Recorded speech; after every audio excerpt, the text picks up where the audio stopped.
only show in town around USL Championship today is right here in Leesburg, Virginia, as Loudoun United takes on the Pittsburgh Riverhounds. So happy to be with you this evening alongside MLS veteran Ricky Lopez-Espin. I'm Joe Malva. This is not a Loudoun team that is in the same struggling form they were earlier in the year. They're coming off of an upset of Memphis 901 on the road in the midweek. And this is a Pittsburgh team that's maybe not the juggernaut it was earlier in the season. Their schedule has gotten light lately, and they haven't quite produced the same results that we've seen as of late. A Loudoun team again tonight that is looking to go ahead against another top opponent and prove their worth. You talking to Ryan Martin earlier this week, he said, look, we're so proud just how we came out, beat Memphis on the road. Not an easy place to play, so look for them to be confident. Look at them against this Pittsburgh Riverhounds side, coached by Bob Lilly, a very good team, a lot of talent, the way that they play. But Loudoun United, they have talent as well, and they're never going to back down, so expect them to come on the front foot and be extremely confident after last performance. This Pittsburgh team, a draw in the midweek against Charleston, a win last week against Atlanta, a draw before that against New York. It's 4 teams in a row that are near the bottom of this Eastern Conference. You would have likened them to pick up 9 points from those last 3, and then maybe again today make it 12 out of 12, but they have stumbled a little bit. And that's what talking to Bob Lilly as well. He said, look, we should have won those games. We have the talent to win those games, but we're not executing on the defensive half, but as well as the attacking half. So look for them to right that ship here tonight on the road. A look at the standings here. Pittsburgh, they're really in no jeopardy of missing out on the playoffs. They are 4 points, as a matter of fact, from clinching a playoff spot. The race is between them and Birmingham to see who gets that home playoff game. And Pittsburgh Riverhounds obviously going to come out in a different formation. And we've seen them play 3 in the middle. We've seen them play 3 in the back with wing backs, but it's going to be 4 in the back here. So that's something that Bob Lilly is saying, look, we have to be better defensively sound, disciplined, and then you have the attacking unit. So it's another opportunity to keep climbing up this Eastern Conference, get into playoffs, and get a home playoff match. When these teams met back in April, a 2-0 win for Pittsburgh, looking to replicate that here on the road in their playoff chase. Loudoun looking to pull off another upset this week here in the Eastern Conference. It's the only game in the league today, coming up next on ESPN+.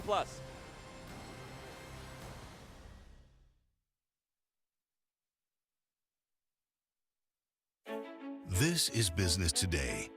Fast, unpredictable, always changing. Shifting trends and technologies are pushing aside old rules. The unexpected is the new normal. At Segra, we'll help you navigate a complex future with state-of-the-art voice, internet, and data protection solutions. We know you have dreams, and we see your potential. Segra, freedom to grow.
Teams out there on the field here at Segra Field, ready to get this one going on this gorgeous Sunday evening in Leesburg, Virginia. Perfect temperature for some soccer in the upper 70s, low 80s as the evening goes along. With Ricky Lopez-Espin, I'm Joe Malfa. Happy to have you along tonight.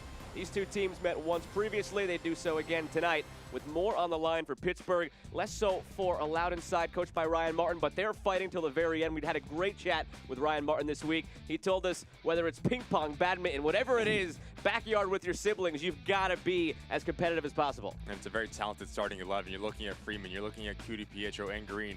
Underneath Leland, Simonson's going to be the give and go, the understanding to Leland to stay high, have the communication, the discipline within that middle four. You have Garay and Landry pulling the strings, and you have that really talented back four. Look for Sargent and look for Samalke to join the attack as they see fit. For Ryan Martin, really talented starting 11. Bottom right, that is Christian Benteke on the bench, just signed for DC United. He could get some minutes tonight for Loudoun as the game goes along. Bob Lilly on the other side. Look, it's an amoeba. The formation can shift. The talent is always going to be there, but today it starts out as a 4-2-3-1. And you're looking at Mertz in the middle of that field, going to be that 10 to play underneath the shoulders of that Loudoun United midfield. Then you have Cicerone, you have Dixon. Deco needs to stay extremely high to have the space for those guys to operate underneath. And then you have Danny Griffin. What a player he's been for the Riverhounds over his career.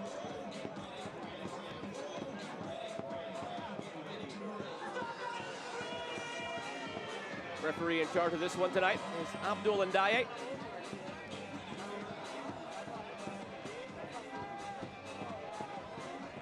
Luis Zamudio has been very strong in goal on the season for Loudoun.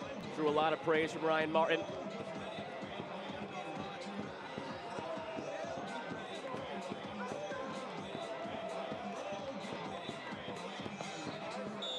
Standalone game in the league here on this Sunday evening. It's Pittsburgh against Loudoun here from Segra Field. Pittsburgh from right to left in the yellow, Loudoun from left to right in the white. And it's in the hands of Luis Zamudio. Seems to be a good contingent, actually, of Riverhounds fans that made the trip to Steel Army on that side of the field. The attacking end here for the Riverhounds. They're hoping to have a home playoff game, and that's really what's on the line now for Pittsburgh. We did the math before the game, even though we might have struggled through it. They are 1 point short of being able to clinch a playoff spot tonight. The most they can do is get to within one with a victory, Pittsburgh. So they're going to be in the playoffs for all intents and purposes. It's just a battle with Birmingham, it seems, at this point for that final home playoff game. And Loudoun actually did Pittsburgh a favor this week in the midweek win over Memphis. It keeps Memphis well within reach for Pittsburgh as well. You're asking Bob Lilly, I don't think he has that on his mind. Just a reaction after that 0-0 draw against Charleston at home. What's the reaction look like here on the road against Loudoun? Not to be taken lightly with the talent that Ryan Martin has at his disposal.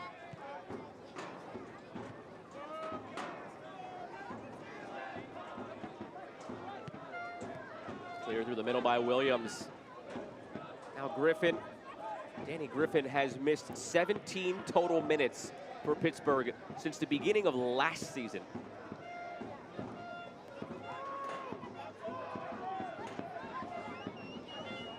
Ordonez and Williams go back and forth. High press here from Loudoun, looking to win it up the field, and they force a turnover. Gifted a corner. I shouldn't say gifted, they earned that through the high press. Really positive start 2 minutes in on the defensive half for Loudoun United.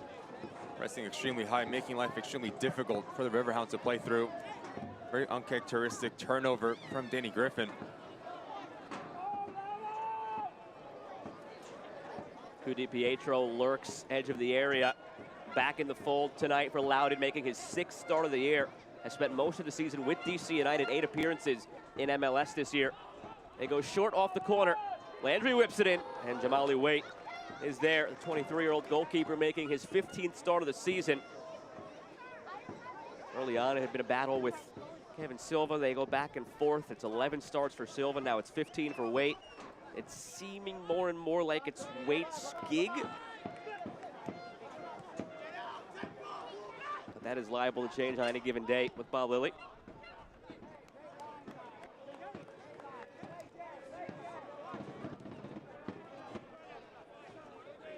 Here's Jeremy Garay. His Loudoun team under Ryan Martin has had to use a few different formations this year, as constituted by the changes at the MLS level. Wayne Rooney now the 3rd head coach of the season for DC United. They hope that he is finally there to stay in the long term. but they went from a 3-5-2 with an emphasis on the high pressure to still a 3-5-2, but more reserved. And now Rooney comes in very adamant about a 4-2-3-1, which is actually the style that Ryan Martin prefers to play. So toward the end of the season now, they finally have found a home in terms of what they really want to do with the style. And the results have been positive lately. In the Eastern Conference, over the last 5 games, they're tied for the 3rd most points earned. You're looking forward to the next step of these players' careers. It just makes that transition period far more easy for these guys to understand, look, if I'm a holding midfielder, this is what I'm going to play with Ryan Martin. Opportunity comes to arise to play for Wayne Rooney. I know my role as well. So the transition from the first team to this Loudoun United team, very seamless, playing that formation. Here's Williams. Rivera. That pressure again, causing issues here. Williams plays through it, and it's won back by Loudoun. Jalen Robinson has emerged as the captain of this team. Early summer, he signed a 30-day contract, ended up sticking around much longer. Started his career with DC United back in 2014. Actually spent last year with Pittsburgh, so some familiar faces on the other side for Jalen Robinson. And something you're going to see as Loudoun United is trying to build out of the back. Correa's going to drop in between the center backs, and it's going to leave space for Husu Landry to roam around on top. You're going to have Jalen Robinson and Nicky Downs push wide, and that's going to push out the outside backs high and wide and really put pressure on the Pittsburgh Riverhounds and testing their shape. Ryan Martin wants Kudi Pietro to get in between lines, to pull the strings to support Freeman and Green. Really a lot of fluidity in the build-up phase for Ryan Martin's boys so far. And Jeremy Garay, we asked Ryan Martin who benefits the most from this switch to a 4-2-3-1. Without real hesitation, the answer was Garay. Playing in the 3-5-2, he mentioned that it's more about speed and athleticism out on the wings, and not much of the game flows through the middle.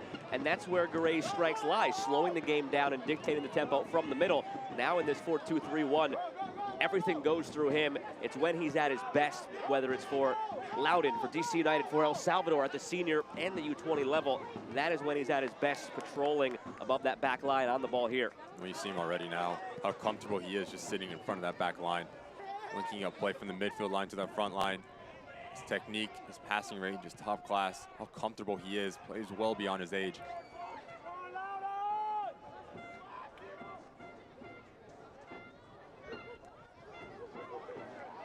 Kudi Pietro skirts it by Forbes.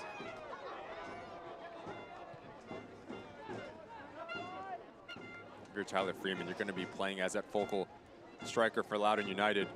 So he needs to stay high. He needs to occupy Williams and Ordonez, and that's what that's going to do. Is going to force the hand of the Riverhounds back line. It's going to leave space for the players underneath him to operate in. Here's Dequa. Lays it back. Alex Dixon, now Cicerone. Looking again for Dixon. He is on the verge of a big milestone in the league, Alex Dixon. This is his 212th appearance. He's got 48 goals and 31 assists in his career in this league. He would be the 20th to 50 goals once he gets there, 2 away.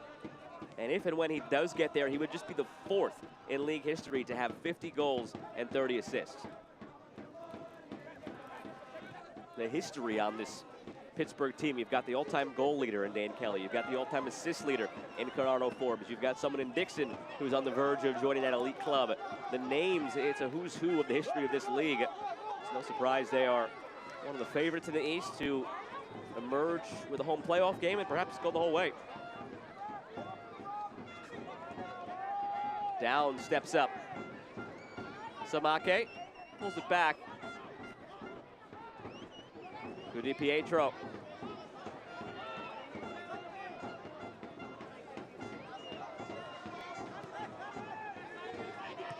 Garay.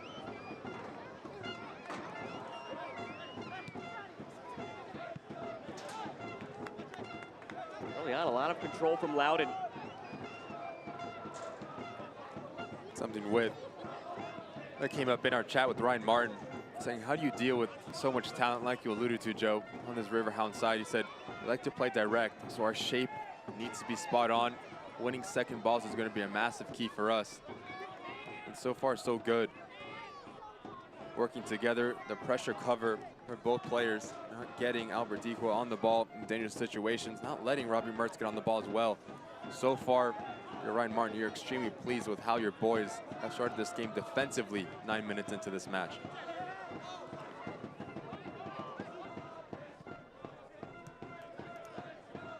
Take a look at tonight's keys to the game. Ricky, what do you got for us?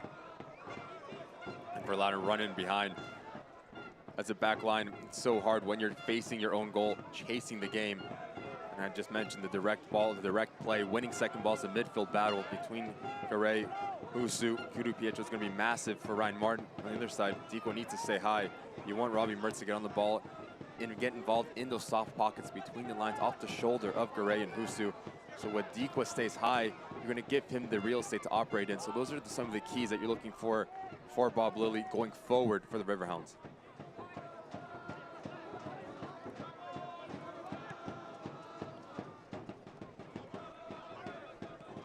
Since the beginning of the 2020 season, this Pittsburgh organization is 19-1-1 against the MLS affiliates. Loudoun would fit that bill here. They'd like to make it 21-1. But this Loudoun team strays from the norm that we've seen over the past couple of years in terms of the MLS two sides. There is a lot of experience. You look at the back line, a 26-year-old Nicky Downs, a 28-year-old Jalen Robinson, and going up the field. Yes, they're young, but their experience within that youth. A guy like Kudu Pietro is 20, but he's played at the MLS level this year, and so on and so forth. There's a lot of experience in this team. You even mentioned Garay with the senior national team of his country as well. A player that has some valuable experience at the international level. Here's Dequa. Has some options centrally. Cicerone misses it. Swung the right foot. Didn't quite time it well. Pressured very tightly by Nicky Downs. And it's a good action going in the attacking phase for the Riverhounds. This time it's Dequa that peels out to the right-hand side. Good understanding from Cicerone, who starts off on this left side. As a striker, you always want to make that near post run. What this is going to do is going to either pull an opposition defender with you and open up space for someone else, or it's an easy tap in, but give credit to the back line from Loudoun United. Once again, positioned perfectly to deny Cicerone an opening goal here.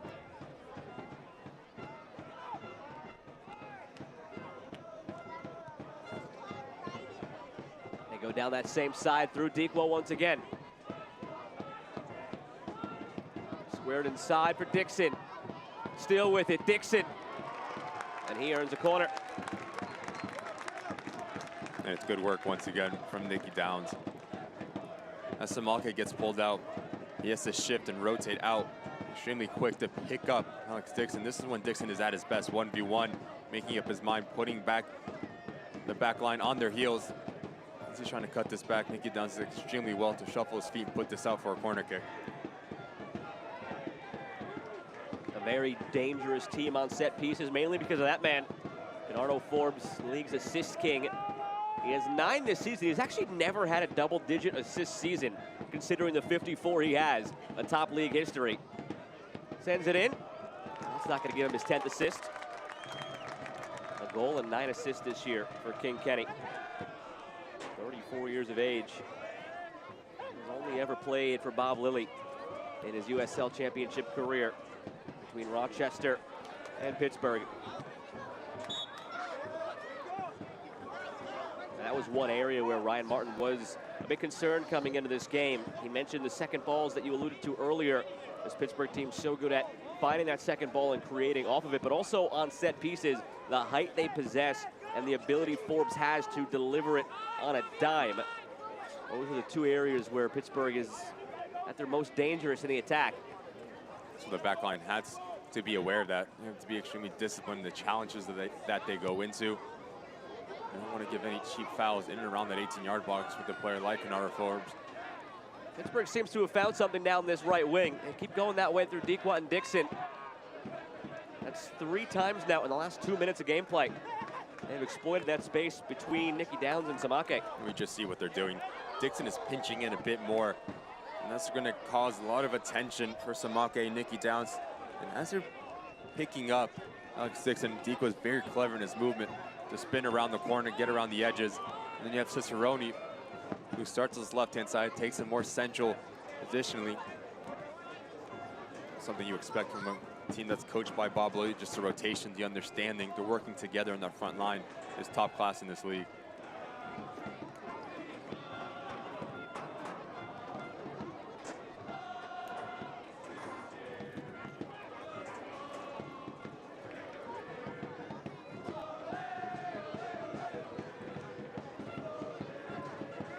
Landry all the way along to Hayden Sargis.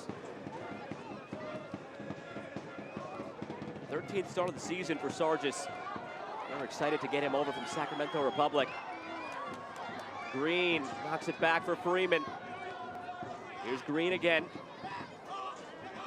Now Sargis. Sargis prefers that left foot. A threat to cut in and cross or shoot. Loves to get forward. He's forced the other way and sends it all the way back to Zamudio. And as Jacob Green gets in behind the Riverhounds back line, there needs to be a secondary movement or a player on the front line, whether it's Freeman, whether it's Cudi Pietro. Freeman just drops in, plays that support role. That's not what you want as a striker. You want someone to get in and around that 18-yard box, get in a dangerous situation to give Green the option just to whip this ball in. And Freeman peels off. Now you have to circulate the ball. And once you're caught on the break, it's all the way back to Zamudio.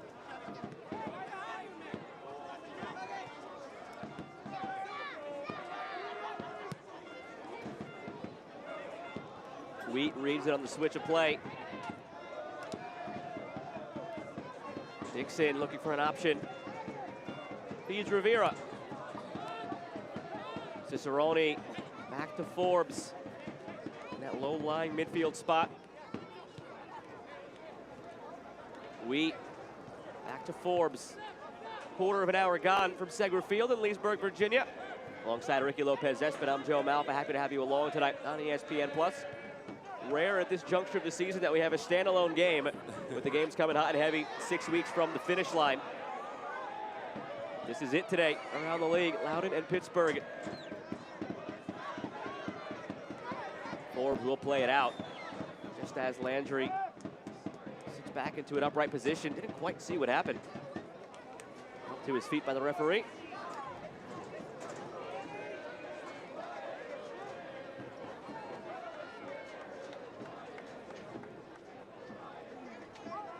Ninth start of the season, 23rd appearance overall for Hausu Landry.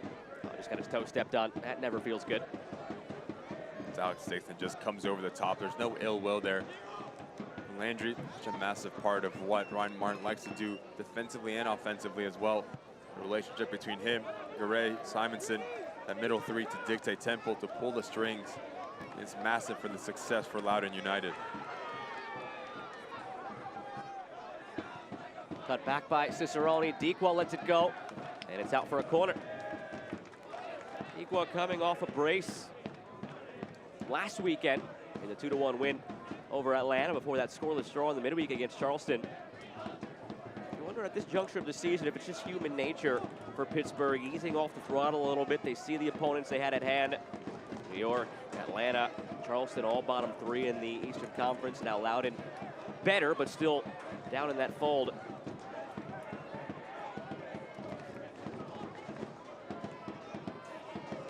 Forbes delivers.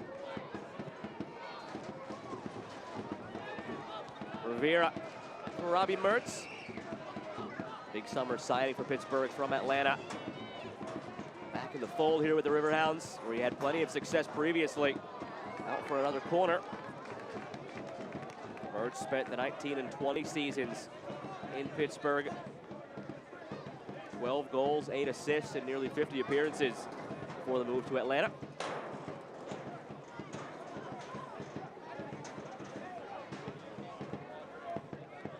Career year for Albert Dequa. 9 goals and counting. Forbes drives it in. The second crack at it here. Forbes again toward that back post. And out for a goal kick.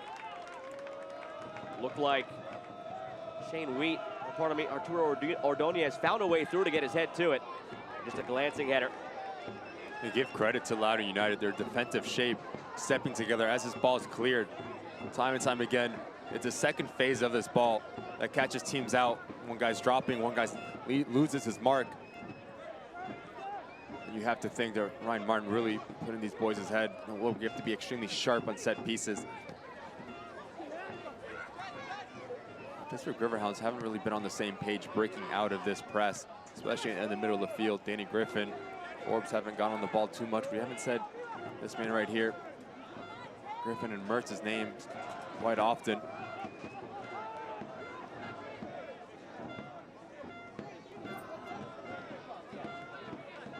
See how tight and compact defensively Loudoun United is.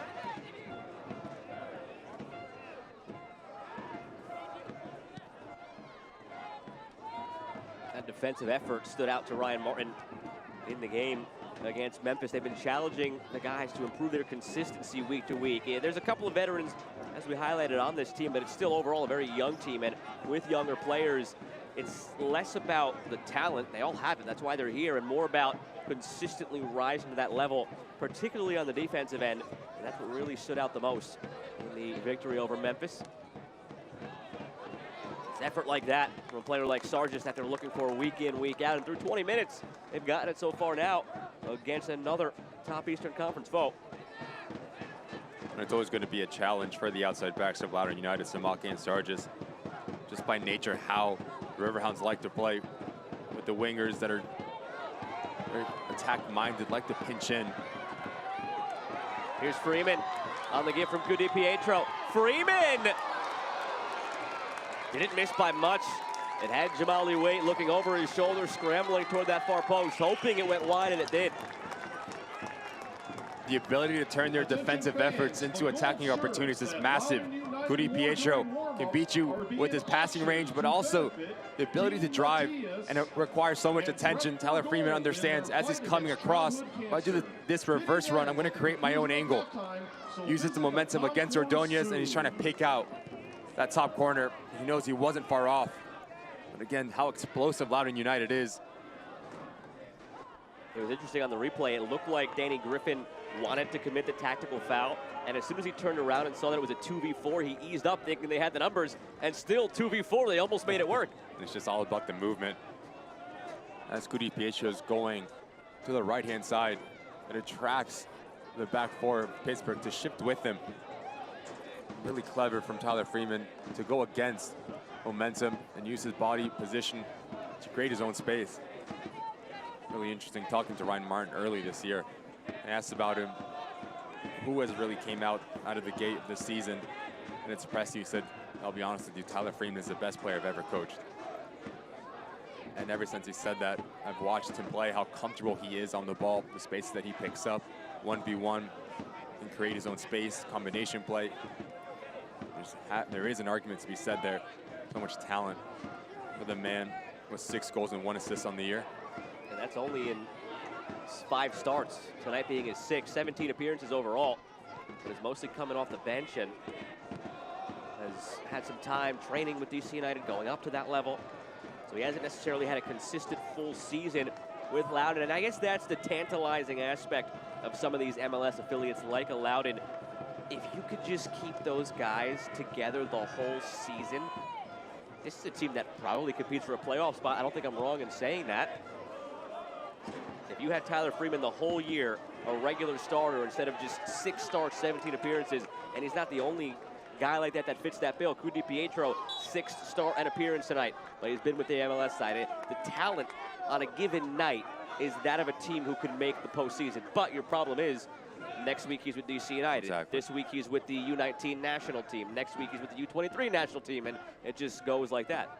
And you just don't get in a rhythm, understand, oh, this player likes this kind of ball, he moves this way, understand the tendencies of your teammates, just not unable to get and be aware day in and day out, week in and week out in training. So it's a risk that these affiliate they understand. They sign up for it. Ryan Martin knows his job is to send players up to the first team. And by the way, very good at that. Yeah, exactly. I was about to mention, he's been terrific. It's the development that we've seen from this Loudoun United players. Mertz called for the handball. Another one of those players that we'll probably see at some point later on is Christian Fletcher, the most recent homegrown signing for DC United, who's gone on to the MLS level.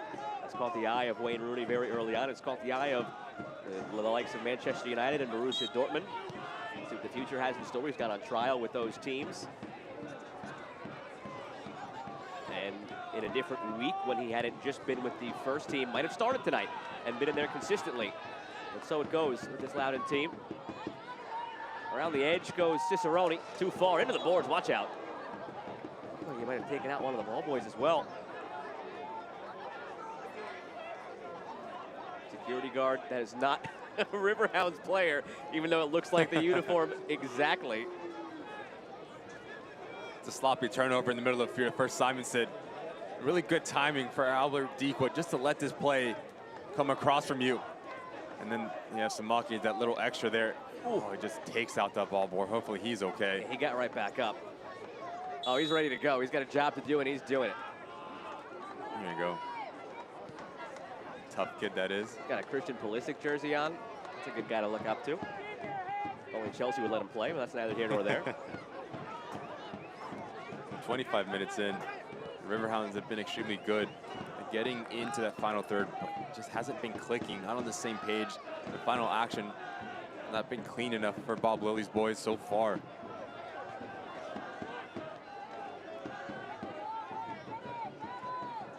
Forbes ahead to Mertz, flag stays down. Robbie Mertz on Sargis. Mertz flares it toward the back post. Dixon keeps it in.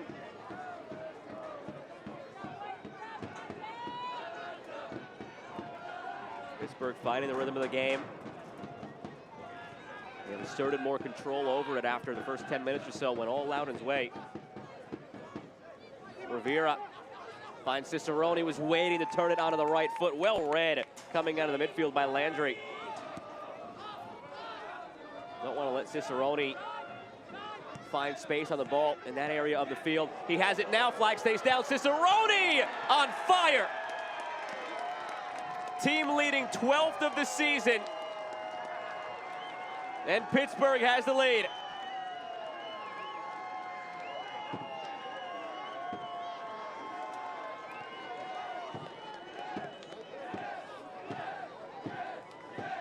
And what a key for Ryan Martin with second balls. But second balls can mean offensively as well. As this ball from Sargis doesn't go to his intended target, it's the Riverhounds who are first to react. You can see as Freeman tries to come across, it's Forbes that picks it up, and look at this pass that takes out 3, 4, 5 Loudoun United players.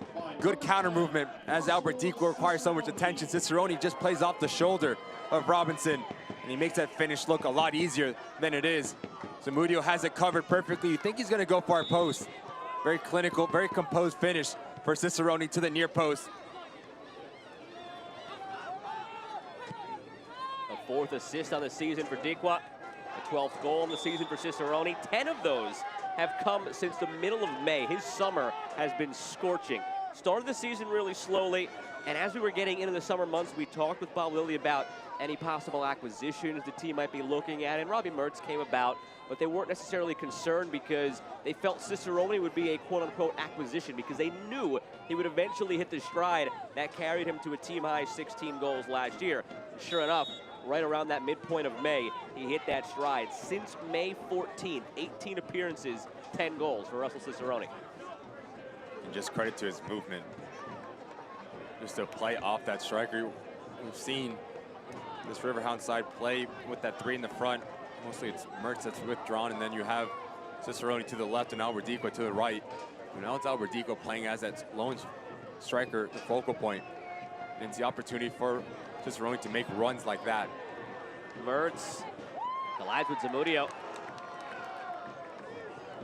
A reminder of what's at stake here. Pittsburgh can't wrap up a playoff spot today. They could have it locked down at the end of the day on Wednesday.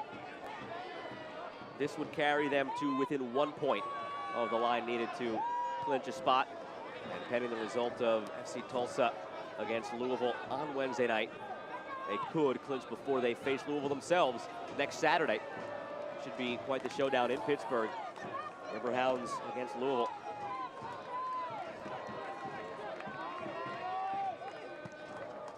Loudoun United go back and watch the film on that goal just to break down the slow rotation between Robinson and Downs. As Albertigo pops off this back line, there's no need for Robinson to come over and cover and help cover Dico with Downs. That leaves to Cicerone, the real estate running behind. In the center back pairing, you always want to be one pushed high, one a bit deeper. You never want to crisscross. That's where you get the confusion. You see the result of that.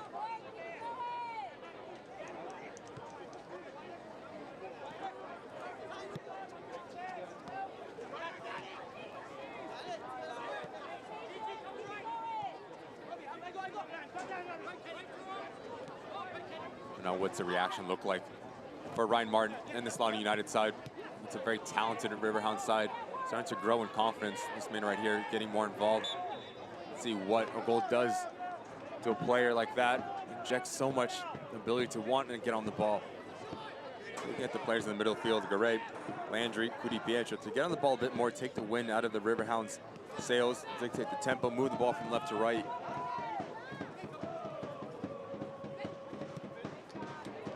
From left to right here, from Forbes to Wheat. Back into Griffin.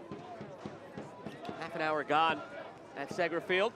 With Ricky Lopez-Espin, I'm Joe Malfa. The lone goal scored just a few moments ago. 25th minute by Russell Cicerone. Flag comes up here on Deke. What nice save anyway by Zamudio. We are getting to the time of the year where we have to start getting into the tiebreaker scenarios, and it's a lengthy list of tiebreakers. The two most important ones, we'll worry about the more convoluted ones if we go that far down the list. It's head-to-head record and then head-to-head goal differential. So if Pittsburgh holds on to win this game, you'll see at the end of the night in the standings, identical records of 15, 7, and 6 for the Riverhounds and Birmingham.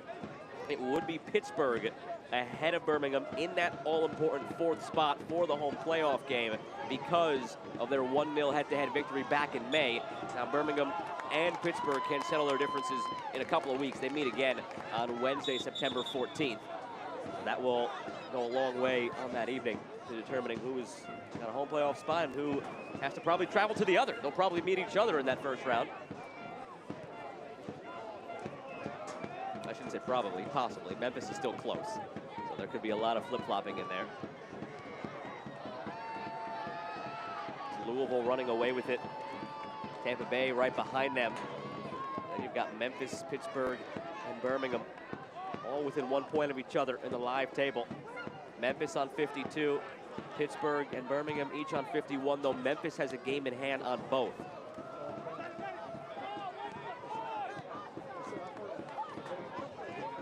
Unless FC Tulsa can pull a rabbit out of the hat, the playoff teams are set in the Eastern Conference. It's just a matter of the order.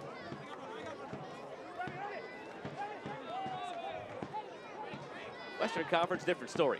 It's anybody's guess what those last two spots are going to look like. Dixon lets it fly. Start to see the ideas coming to life for the Riverhounds. Playing together, moving extremely well in the pockets. Dixon then starts off on the right-hand side. It's Mertz that shifts out to the left-hand side. Now you see Cicerone playing in the middle of the three underneath Dequa. So much rotation, so much fluidity in the way that they played, the understanding. Something you expect. A team that's coached by Bob Lilly and how much he demands from his team. So many moving parts, but if you're Loudoun United in that back line, the middle three, what does it look like defensively? You don't want to get pulled out of position. If you're Husu and Garay, the two that are mostly sitting in front of that back four, you have to be able to pass on players. If it's Mertz that shifts out to the left-hand side, you have to be able to talk to Jacob Green and say, you have to shift over. I can't go over and leave Garay by himself. That's where you're going to see a player who gets in a lot of trouble that's isolated in an island in the middle of the field. With this Riverhounds front line, it's a recipe for a disaster.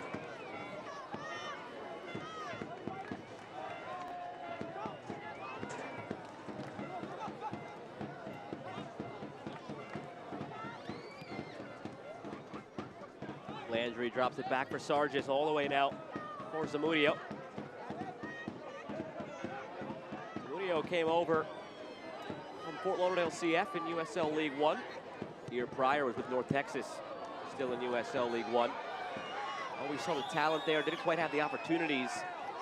Been really strong this year. 77 saves and 20 appearances coming into the night for this Loudoun team. 30 goals allowed in those 20 starts. Considering Loudoun's track record in past years and some of the defensive struggles they've had in spurts this year, it hasn't been as bad as previous years.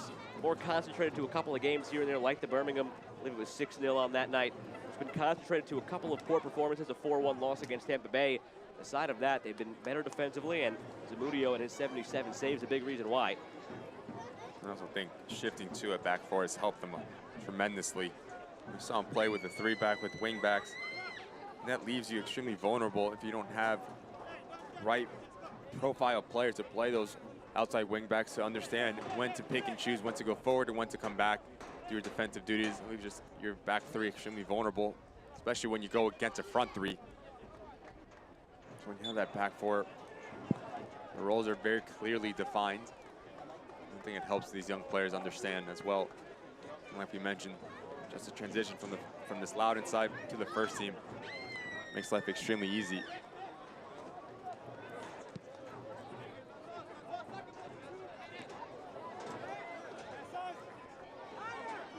Celebrating its 75th anniversary, Select is proud to be the official match ball supplier of USL Championship. Choose what you play with at www.selectsportamerica.com. Select, League's Choice, Player's Choice. Landry gets by Mertz. Perfect ball ahead to Green, coming off the right wing. Green overruns it, now needs some help. Poked away, well defended by Rivera. Green, another one of those players now more comfortable in the new formation for Loudoun as a true winger instead of a wing back. Responsibility has changed significantly. So in addition to Jeremy Garay, as we talked about earlier, in the middle of the park, Green a lot more comfortable coming off the wing, and it's turned into a couple of goals for him. He just has to stay high and wide and really test Rivera, make him make a decision. Do I stay touch tight with Green, or do I stay connected to my back four? It's always a challenge for this right back. Green has pace, so be able to have that counter movement, come short to go long, have a lot of success. But once he beats Rivera, there's no need to pull this ball back. You have to have a clean first touch to keep on going and pushing the envelope. The second time he's had the step, but elected to pull the ball back. You have to think it's also, he looks up and there's no one in the middle of the box to serve a ball into.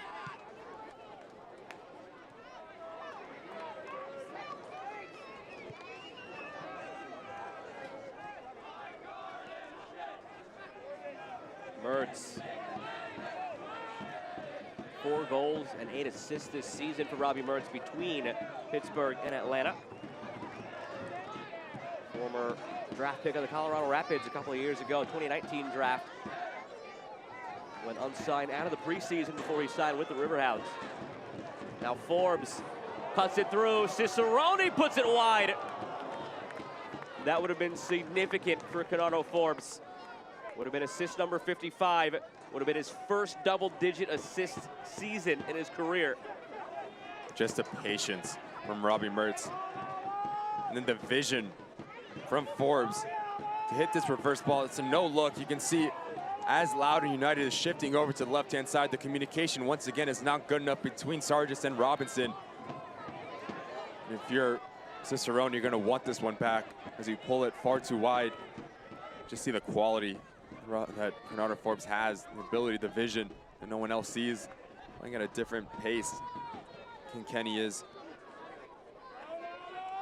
That was one stat that I had to go back and triple check myself. The PR staff for Pittsburgh does a great job of putting out numbers like that before the game. And when I saw that, I was like, there's no way, as the league's assist king and all that he has, 54, that he has not had a double-digit assist season. But sure enough, I should not have doubted. He has not had one.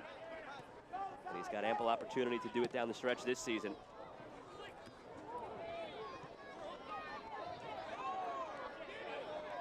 Just unable to connect passes at the moment, Loudoun United.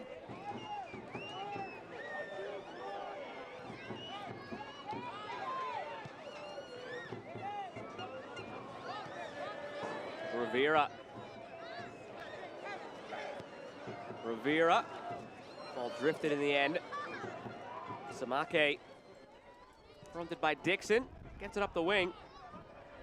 Taken by Ordonez. Under the radar has been a really key player this season for Pittsburgh. It's been a rock on that back line. 26th start tonight. The team high in clearances and blocks. Third on the team in interceptions. Just any defensive category, he's there.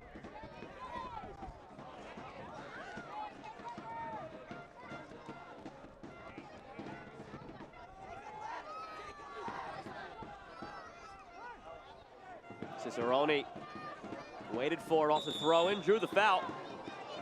Brought down by Robinson. Again, the lack of communication for Loudoun United. Your center back Robinson should not be pressing that high up the field. That needs to be Garay or Landry pinching back in. Just gets beaten off of a throw in. It's far too easy because the Cicerone is able to escape Robinson here. There's a lot of real estate for Alex Dixon on the other side. Just a communication between Downs and Robinson to pull back Garay, to pull back Simonson and Husu, and clog that middle to where you're getting beat more often than not by the Riverhounds.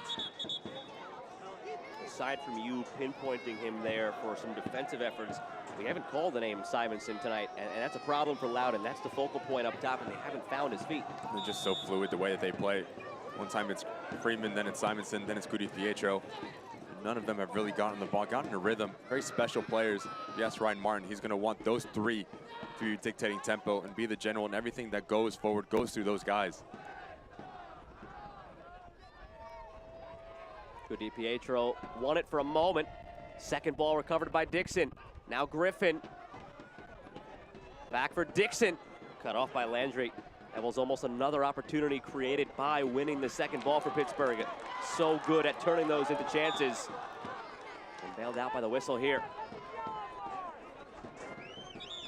The reigning USL title holders visit in-state rivals as the USL on ESPN2 continues. Orange County SC hoping for a late season surge against Sac Republic on Sunday, September 18th at 5 Eastern on ESPN2.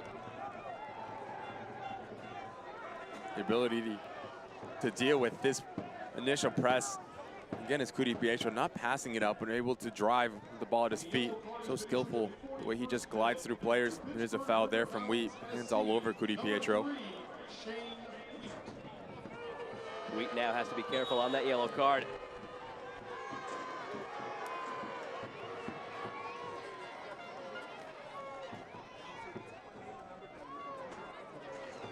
Here's Simonson very deep. Seems to be playing a bit deeper here in this formation by Ryan Martin.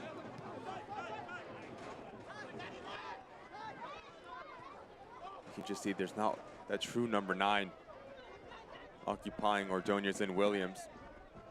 So compact. Now it's Simonson slipping it through. Loudoun a chance to equalize. Stopped by Jamali Waite and cleared.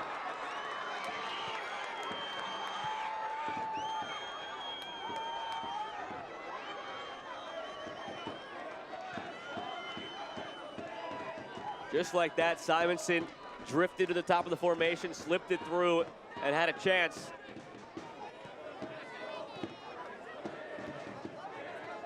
We'll turn into something the other way now for Pittsburgh.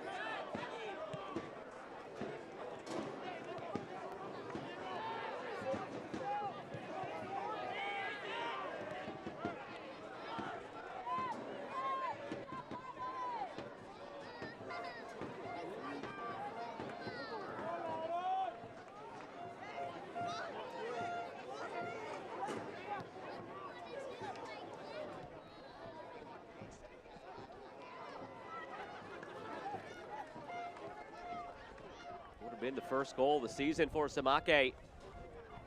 Not somebody used to being in that position, and maybe it shows there.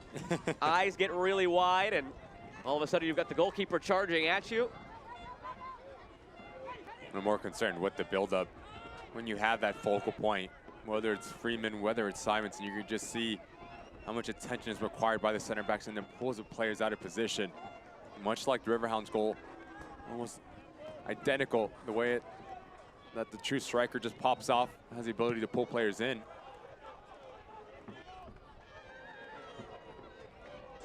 Wheat.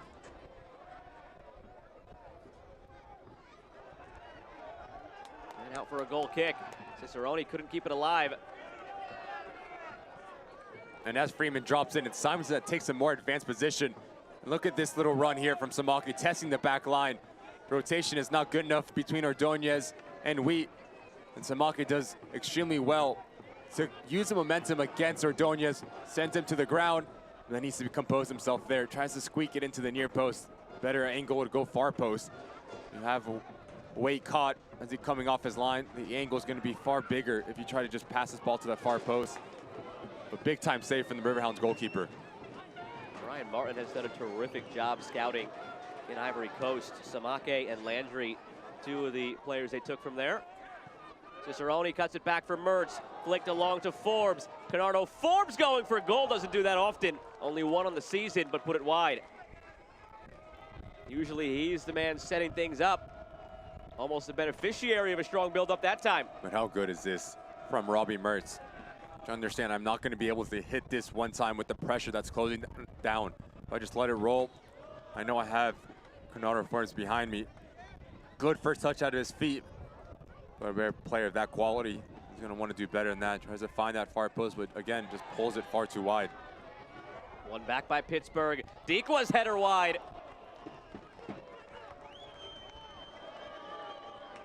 Dying moments of half number one, and Pittsburgh is looking to make it two. And just Loudoun, the inability to deal with this press.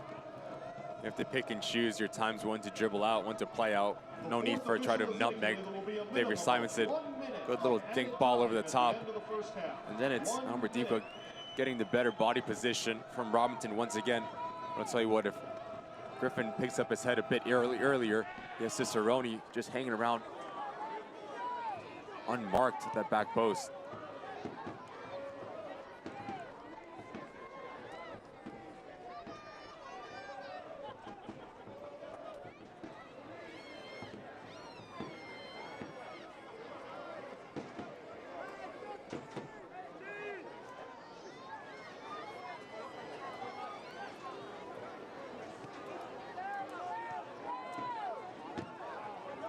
Forbes. Garay gets it before Dequa does, but now it's Dixon. One last chance and a half perhaps for the Riverhounds. Cicerone gives a thumbs up. It was a good idea from Dixon. Zamudio read it well.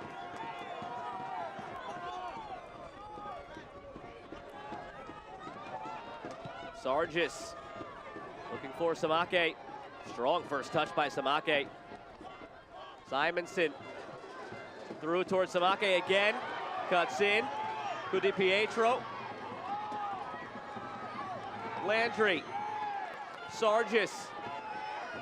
Numbers forward for Loudoun. The cross takes a deflection. Headed goalward. Might have taken a deflection off the header.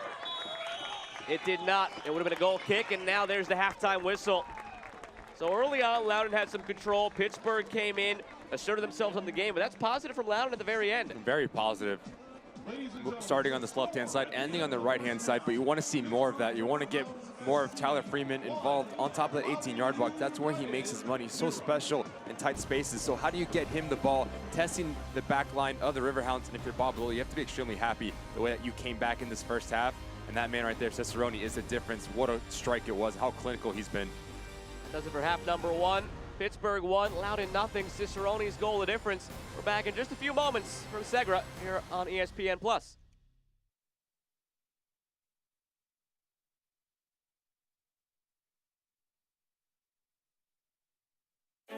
This is business today. Fast, unpredictable, always changing.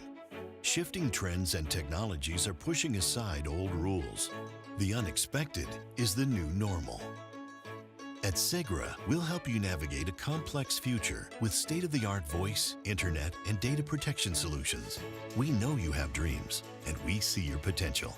Segra, freedom to grow.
Decent showing from the crowd tonight here at Segra Field. They've always been great at supporting this Loudoun side. Hoping to will them back into this one after falling behind 1-0 on the Russell Cicerone goal back in the 25th minute. With Ricky Lopez-Espin, I'm Joe Malfa. We take a look at the player spotlight from Loudoun United today. It is Skage Simonson, the 23-year-old, has had a strong showing this year for the club. 2 goals and 4 assists, and he played in that DC United friendly against Bayern Munich, scored in that game for DC United, and we've got something to talk about here because sushi is a favorite food. I know for some people that's a thing, but I don't know, man.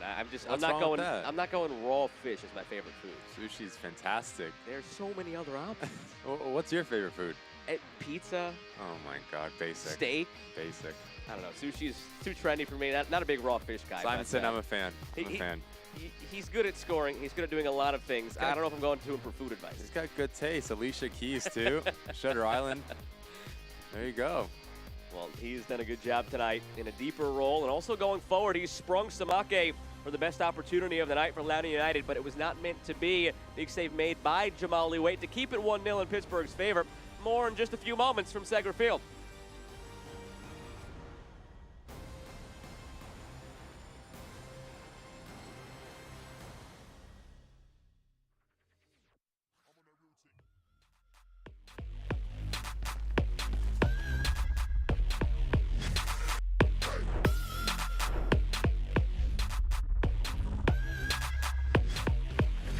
I'm on that real team.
Pittsburgh 1, Loudoun nothing. Players starting to trickle back out onto the field, go through their warm-ups. We'll see if either side makes any changes coming into half number 2. But first, a look around USL Championship with some news and notes. It's hard to believe that we are already in September, and we're just 6 weeks away from decision day here in the league. Plenty to talk about, especially with an eye toward the future. 2025, Jacksonville entering the fray. Tim Tebow, part of the ownership group.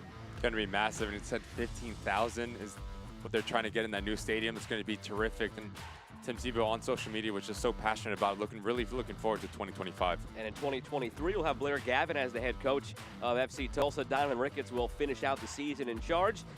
And Wednesday, the big one, September 7th, 8 Eastern, ESPN Plus, Sac Republic, Orlando City, Open Cup Final. Very excited. Don't really know how it's going to go. Honestly, you and I have been together leading up to a number of Sacramento's games in the run-up. I have picked them every step of the way. I felt good about it. I genuinely have no feel for this game. I'm just going to sit back, watch, and enjoy every second of it. They're going to win. They're going to win. There we go. Maybe I'm the good luck charm. I've said it each time. Hey, I think so. All right, we'll go with that. All right, we'll go with that. A busy midweek of action here, especially in the Eastern Conference, and the one that's important for Pittsburgh is that Tulsa-Louisville game on Wednesday. Look, we know that Pittsburgh is going to get into the postseason, but there is a sigh of relief when you're officially in with your ticket punched. If they hold on to win this game, up 1-0 on Loudoun, and Tulsa fails to take maximum points off of Louisville, Pittsburgh by Wednesday will already be clinched. You're also looking at Atlanta United 2 and Memphis 901. Atlanta United beating FC Tulsa yesterday. So what does that look like? Trying to get that number 3, a home playoff match too. Team of the week from this past week, Paul Blanchette, the player of the week in goal, and then so many options ahead that you could have chosen from. And Dequa gets the nod after his brace against Atlanta United. Obviously has the assist here tonight. He's just been fantastic. Botella Foz getting that brace against Charleston. Very good there. Bruno Lapa for the Birmingham Legion as well. Fernandez, Donovan, just so much talent, Joe. And you know what I'm going to say. What am I going to say? Every time. We know that we repeat it. We're always going to repeat it until somebody makes the change, that there has to be one for the East and one for the West. That's all we're saying. It's a simple request.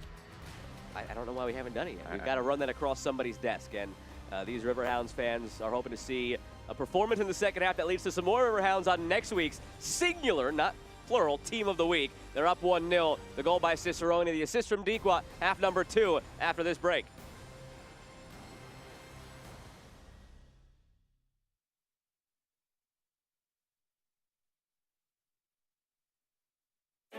This is business today. Fast, unpredictable, always changing. Shifting trends and technologies are pushing aside old rules. The unexpected is the new normal. At Segra, we'll help you navigate a complex future with state-of-the-art voice, internet, and data protection solutions. We know you have dreams, and we see your potential. Segra, freedom to grow.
Moments away from kickoff at half number 2 between Loudoun and Pittsburgh. The only game of the day here on Sunday in USL Championship. The Stampede hoping as Loudoun takes the field for half number 2, they can find an equalizer. In the first half, they started well, unable to generate the opportunities, though, to find a goal. On the other hand, Pittsburgh clinical. They had just so much energy coming out of the locker room. Loudoun United. But then Pittsburgh Riverhounds started to get into the attacking phase, started to get in a rhythm. And once this team has so much talent, getting into dangerous situations, there's always going to be a challenge for this young team. But give credit to Loudoun United. They did extremely well dealing and trying to keep off Riverhounds as long as they can. But then when you have players like Cicerone, like Albert Dequa, they're bound to get in behind and they're bound to be clinical once they have their look at goal. This is such a beautiful fluidity, no understanding to play in behind. This is probably the best opportunity for Loudoun United. Look at the run from Tyler Freeman. Just reverse ball from Cudi Pietro, and then that does not miss by much. Tyler Freeman just so talented 1v1. He knows exactly what he's doing. No backlift on the ball, but lucky enough for weight, it just goes wide.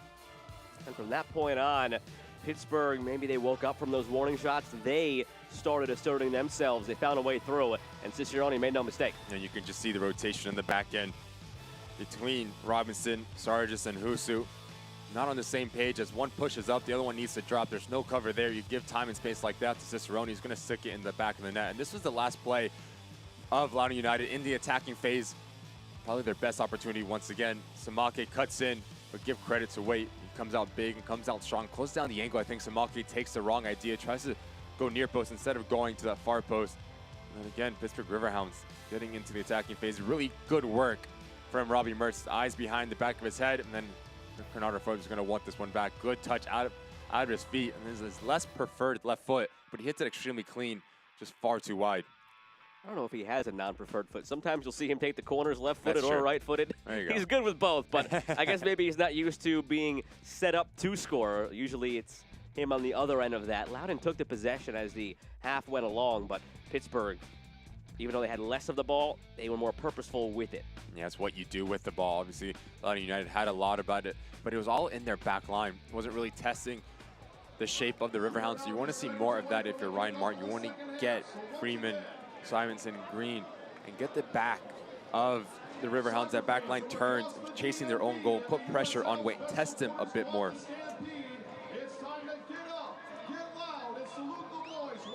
Abdul Ndiaye sets the watch, blows the whistle. We're underway in half number 2. Loudoun from right to left in the white, Pittsburgh from left to right in the yellow with a 1-0 lead, courtesy of Russell Cicerone in the 25th minute, his 12th of the year. Leads the way for Pittsburgh. Was the team's leader with 16 last year. Landry cuts it wide. Loudoun United substitutions at the start of the second half. Exiting the match, number 14, Jeremy Garay, and number 20, Hayden Sargis. Entering the match for Loudoun United, number 7, Abdul Zaneh, and number 45, Christian Fletcher. All substitutions are brought to you Christian by Fletcher, Cicerone. Abdul Zaneh into the match here in half number 2 for Loudoun.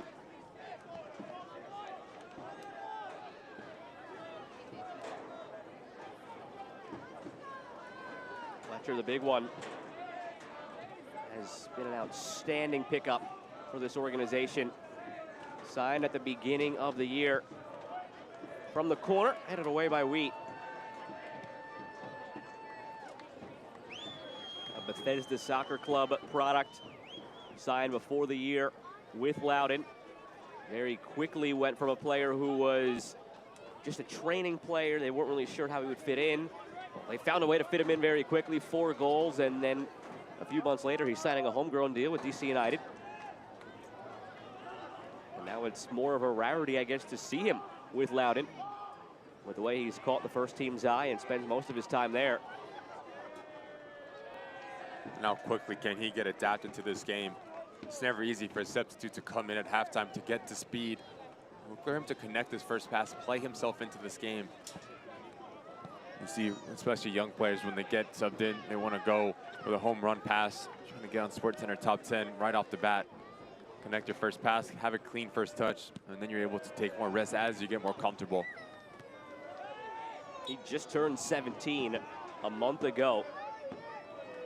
He's already trialed with Manchester United and Borussia Dortmund. Only officially signed with Loudoun in the second week of May. Contact edge of the area here, it won't matter. The offside flag was up on Alex Dixon. A little bit of a housekeeping for Loudoun United. It's going to push back Jacob Green to be the right back. Another sloppy turnover. Back at the feet of Dixon, this time onside, and he earns a corner.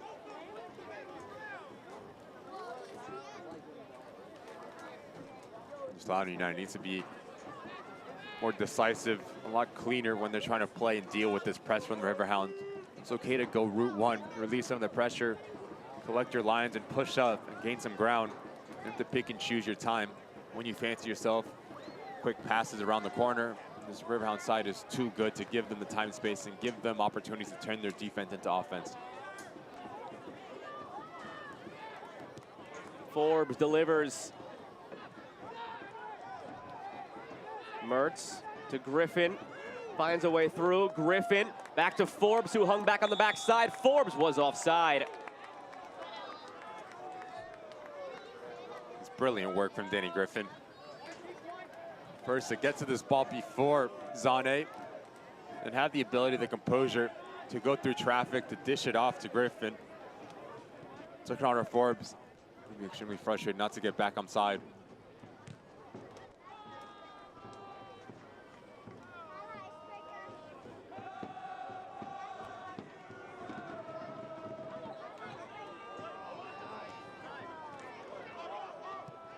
Curious to see if we do welcome Christian Benteke into this game at some point. Here's Dikwa, pulls it wide. That's the other aspect of an MLS affiliate, when you have a marquee designated player MLS signing in Christian Benteke, and all he's done in Europe for both Belgium at the senior level and multiple clubs, Premier League and elsewhere. He might be on the field tonight for Loudoun. And look at this run from Alex Dixon. That pulls out Nicky Downs and creates this pocket of space for Albert Dikwa to pull the trigger. But once again, very uncharacteristic like from the Riverhounds. Once they get a clean look at goal, they're not hitting the target. And Bob Lilly needs to clean that up going forward and be more clinical in and around that 18-yard box.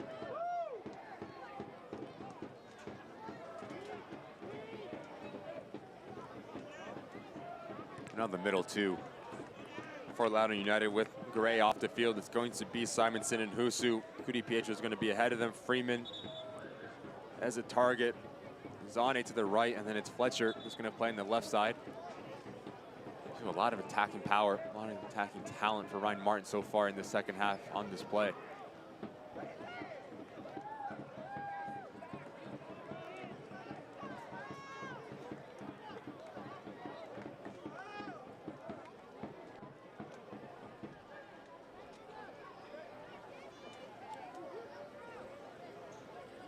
Dikwa, he's taken down. Free kick on the way here for Pittsburgh, and a little shove as he gets back to his feet.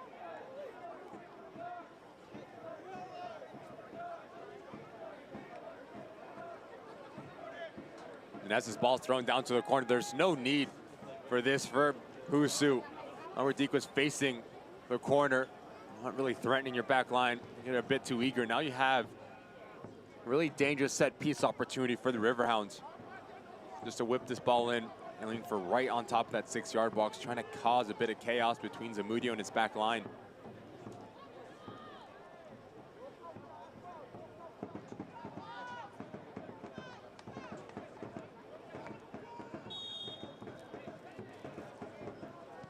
Mertz nods it down by Dikwa, and it's saved by Zamudio.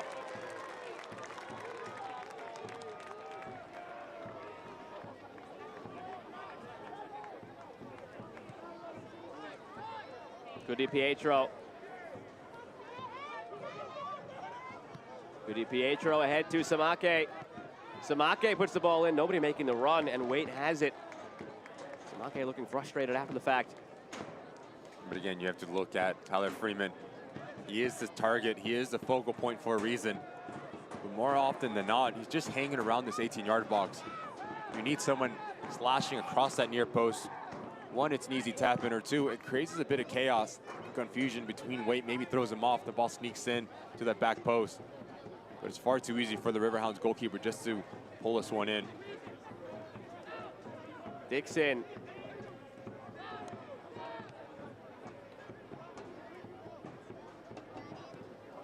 Played in toward Dikwa. Nods it down to the near post, but just wide. Did well to even get to that ball. He's showing off his athleticism there, Albert Dikwa. Good little dink ball to the back post from Robbie Mertz, and yes, he has to do so much. See Cicerone just hanging around the 6-yard box, gonna want him to head this one back.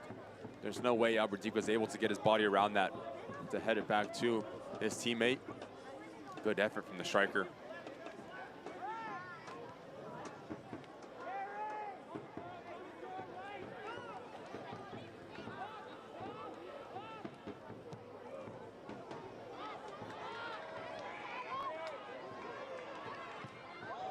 Zane getting pressure down that left side, forces Mikael Williams into the side and challenge to knock it out of play.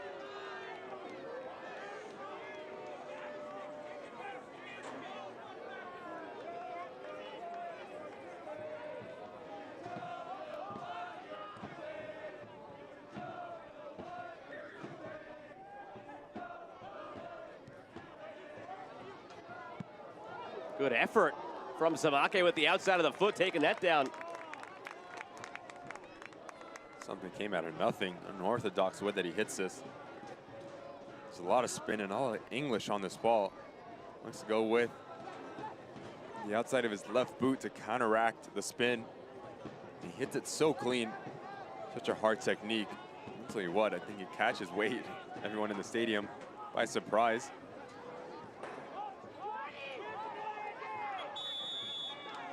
A very early yellow card for time wasting to Jamali Waite. Proactive refereeing from Abdul Ndaye.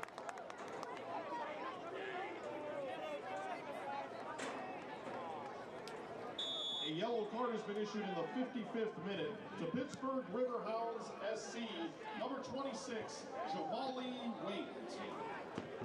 Rivera ahead to Dikwa. Flag stayed down. I believe Samake kept him on. Zamudio gets it clear.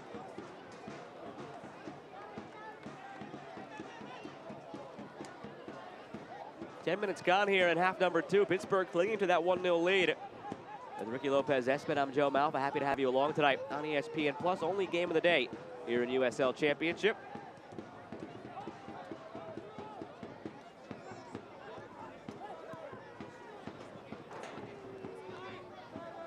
Dixon for Wheat.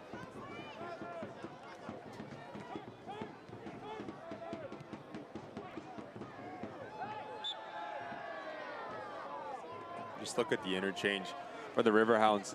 Alex Dixon is playing as a winger as he picks this ball centrally.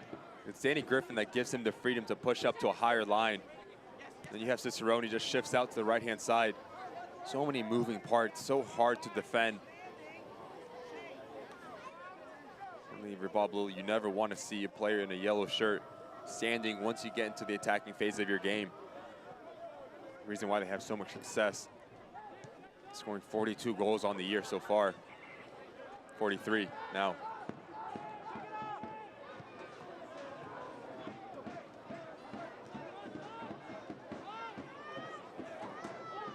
Jalen Robinson.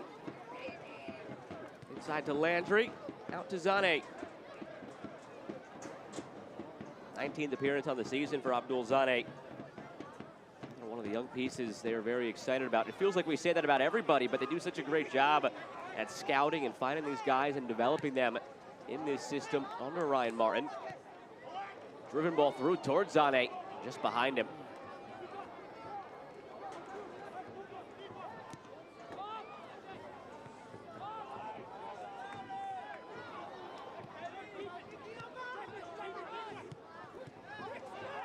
Zane, 19 years old, from Ivory Coast, like Samake and Landry. It was a very successful trip in the offseason on that scouting trip for Ryan Martin. Through here towards Zane. At the end line, keeps it in. Zane with some options, rolls it back. Freeman stopped by Waite. Rebound put over the bar. Jacob Green had a chance. Jacob Green squandered the chance.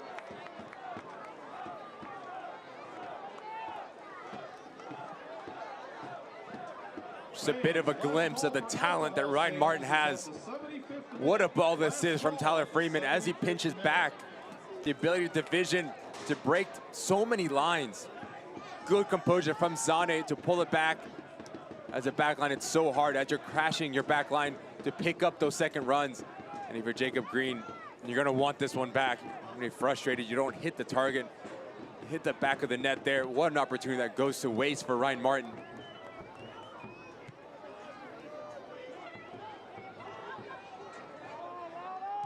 See if that wakes up Pittsburgh a little bit. It's been a sluggish start to the half for both teams. Loudoun United has had the most success when they just have so much movement on the front line, whether it's running in behind, whether it's popping off, and a secondary movement runner Simon Sane understands. Marcelo Freeman drops in a little bit. He's going to pull out, whether it's Ordonez and Williams. And he stretches the back line and he gets rewarded from it from a perfect pass. Dequa puts it beyond Cicerone. Not sure if he was looking for Cicerone or Mertz, found neither. Here's Simonson. Good step defensively by Rivera. Zane keeps it alive. Abdul Zane unable to work it by Griffin. The unsung hero of this midfield for Pittsburgh. The best we can do is, I guess, mention that he consistently is playing in there for them. Has only missed 17 minutes since the beginning of last year. He won't necessarily rack up the stats or the accolades, but what he does in that midfield allows everybody else to go forward and do what they do. Just a sense of security, of consistency. You know what you're going to get with him. You don't need to ask for much stats-wise for a player that is your pivot player, your general in the midfield. Covers so much ground. There's so much work defensively, clogging passing lanes, timely tackles, and it's just constant in possession. Just keeps the flow of the game, the rhythm of the team, the heartbeat for Bob Lilly. It's been such a good acquisition for the Riverhounds since coming out.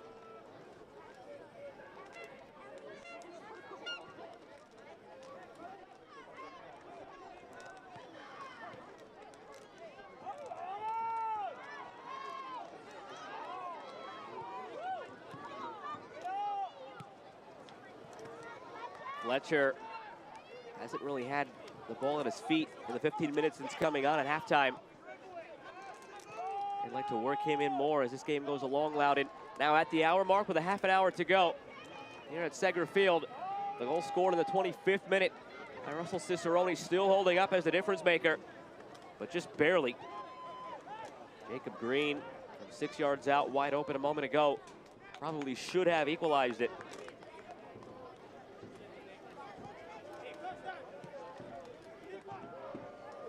Jelani Peters getting ready to check in now for Pittsburgh. Sent to head towards Cicerone. Defended well by Loudoun. One back by Cicerone. Cicerone centers it. Forbes leaves it for Dequa. Dequa back for Griffin. Now Forbes. Forbes puts it in. Mertz has it wide. The offside flag came up late. But again, this just starts with the poor decision-making of Nicky Downs. He tries to play out of this back. He tries to dribble out of the back. Give credit to Cicerone, keeping the press on, turning, forcing a turnover, and then you almost get it resulted in a goal. But again, as you start playing at such a high level, getting game in and game out, week in and week out, you understand how to read situations. Just clear your lines there. There's no need to try to turn an attacking player. Peters comes into the match now, and I have to put my hand up here and apologize. Wires somewhere along the way were crossed, not Christian, but Jonathan Benteke on the bench today for Loudoun. He was officially announced as a signing 8 hours ago, and he gets his first bit of action here. A former Premier League player in his own right. There you go. But the Benteke bunch is now taking over the DC United organization. So apologies for that earlier. That's on me. Wires crossed somewhere along the way in the rosters and whatnot. Comes in for Simonson. But a debut now for Jonathan Benteke and Loudoun. Substitutions in the 62nd minute.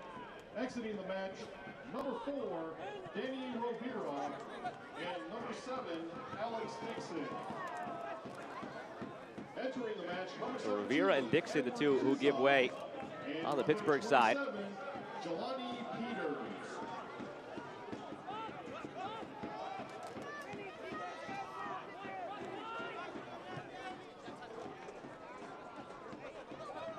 Peters into the match for Pittsburgh. Loudoun United substitution in the 62nd Chipped over the minute. top here for Cudi Pietro. Number 8, Skage Simonsen. And entering the match, number 9. Here's Mertz. Dequa making the run through the middle. Sent his way, but Zamudio's a very aggressive keeper off the line, read it the whole way. Edward Kizza, the other player who came into the match for Pittsburgh. Enters for Dixon.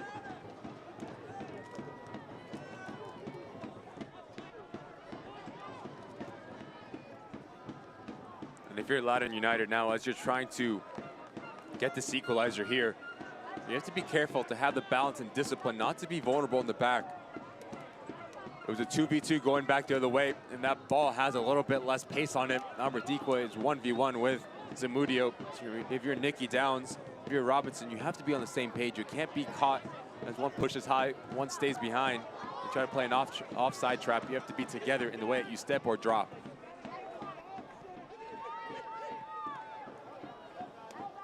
Kizza entered the fray at around the same time that Robbie Mertz did. Just another option showcasing the depth of this Riverhounds squad.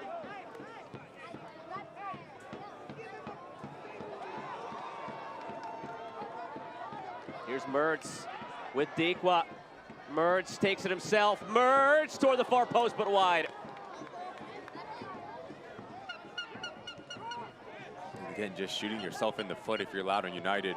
It's Husu trying to play this ball flat across the back line. It's a huge no-no. Robbie Mertz, so opportunistic, just picks it off. I think he's caught between two minds once he gets into the box. Do I go for the dribble? Do I go for the shot? Not good enough for Loudoun United. Does neither, and just goes out. But again, you have to be better and you're playing out of the back. You can't have these sloppy turnovers against this Riverhounds side. They can eat you up with so much talent.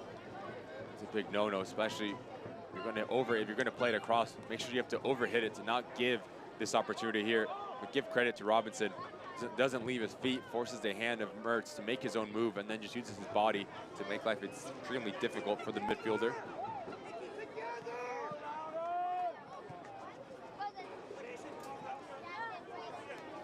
Samake for Fletcher, cycled back to Downs.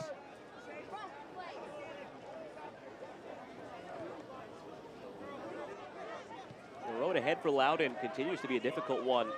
They're in a gauntlet portion of their schedule here, coming off the upset of Memphis, now Pittsburgh, then it's Sacramento. I guess you catch a break there, going to play Sacramento in Sacramento 3 days after their Open Cup final.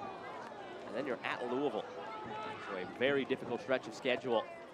More and more challenges for a young, talented team that continues to compete down the stretch of the season here and showcase themselves, and put themselves rather well.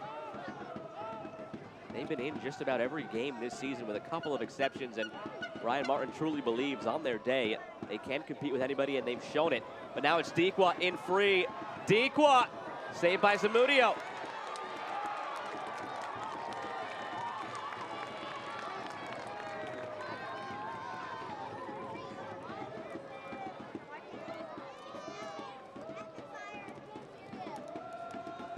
Freeman. Canceled out by Ordonez.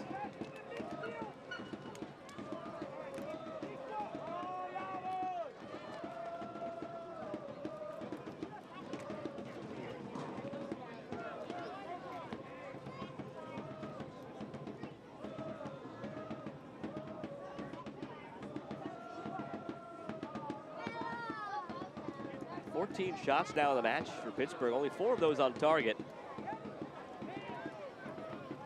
First and foremost, come away with the 3 points and then address some of these aspects of this matchup. But that's one thing that probably won't sit well with Bob Lilly, the efficiency in the final third for the amount of opportunities they've had to find the insurance goal. So many of those have gone by the wayside. With the talent that he has as well in the attacking phase of his roster, this game should be 2-0, 3-0 to 1v1 for Albert Dikwa minutes ago. You have to pick out a corner there. The quality that you have.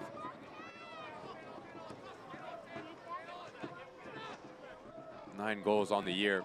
Should do a lot better than just hitting it straight at Zamudio. But give credit to the Loudoun United goalkeeper.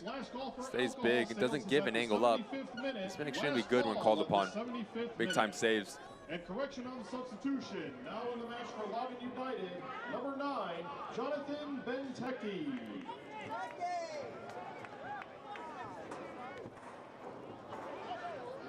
Just seems like Loudoun United right now are lacking ideas in the final third. Not enough movement from Benteke since coming on.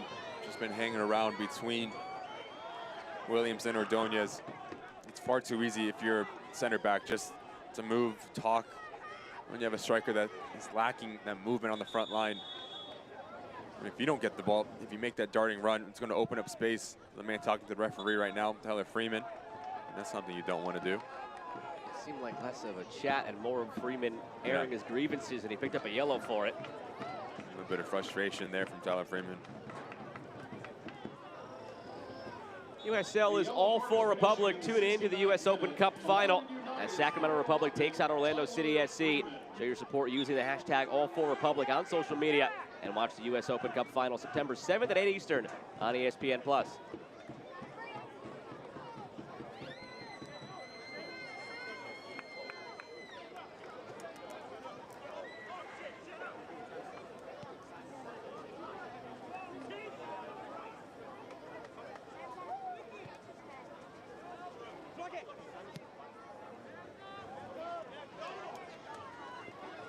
Fletcher cuts in. Fletcher up by the first two. Trying to do too much right there, Fletcher. You have Freeman there. Just play and move at that point. You've done the hard work, escaping away from two players. Just see a little bit of glimpse of how explosive he is, the skill he has, comfortable he is on the ball. I think that's our guy from earlier in the match in the Pulisic jersey who was taken out by the ad board, so it's good to see him up and about still. There you go. He's getting a lot of TV time. Earning his work as the ball kick tonight. It won't be long before he's probably suiting up for Loudoun, huh? They played a 15-year-old Gavin Turner this year. They're not afraid to go young. If you're good enough, you're old enough. It's the mantra of the organization and so many in this league. I mean, he's got to be what? 11, 12, so he's maybe 2-3 years away from his debut. He's ready. But that's got to be awesome to be able to come out to this game, be a ball boy for it, see kids who are just a couple of years older than you playing for Loudoun, knowing that, hey, sooner rather than later, if I keep up my hard work, I could be out on that field. It's inspiration at its finest. I mean, to be able to see it firsthand, nothing like it. Could probably do without getting crushed by the ad board as he was in the first half. Just makes you tougher. Just makes you tougher. What doesn't kill you.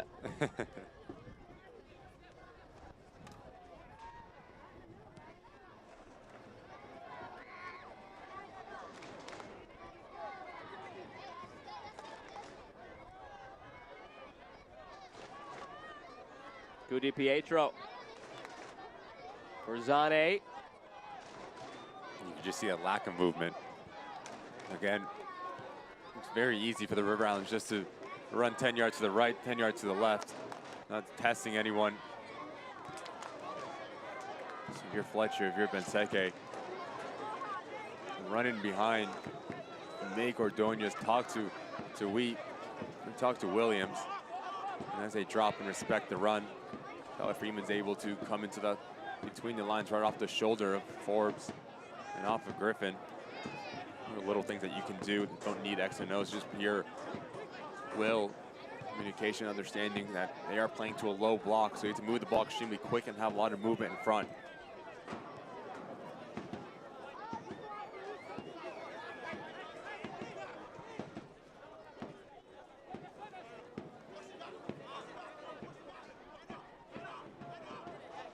Just 2 combined shots on target in this second half. 1 for each side. It's largely been played in the middle of the field, and the opportunities that the teams have found have not hit target. Most notably, the opportunity from Jacob Green about 15 minutes ago now. Ball sat for him after the Jamali Waite save, and he just put it over the bar from about 6 yards out. Can't say that was one of those that's almost harder to miss than it is to make because the ball was bouncing. Benefit of the doubt. You have a lot of traffic coming against you as well. There's a lot of Riverhounds defenders putting pressure on you.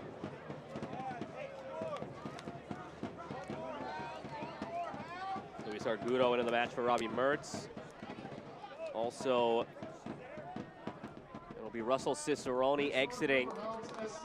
He has the lone tally on the evening. Angelo Kelly enters in his stead. He just takes it so well. Really good work between him, understanding Valvertigo, playing off of each other. The man right there, yes, he's always coaching Bob Lilly, but once you see that in film, he's going to be extremely happy. That's what you want. So much talent on the front line working together. Forbes puts it in. Kizza went for the bike. All subs tonight brought to you by Segra.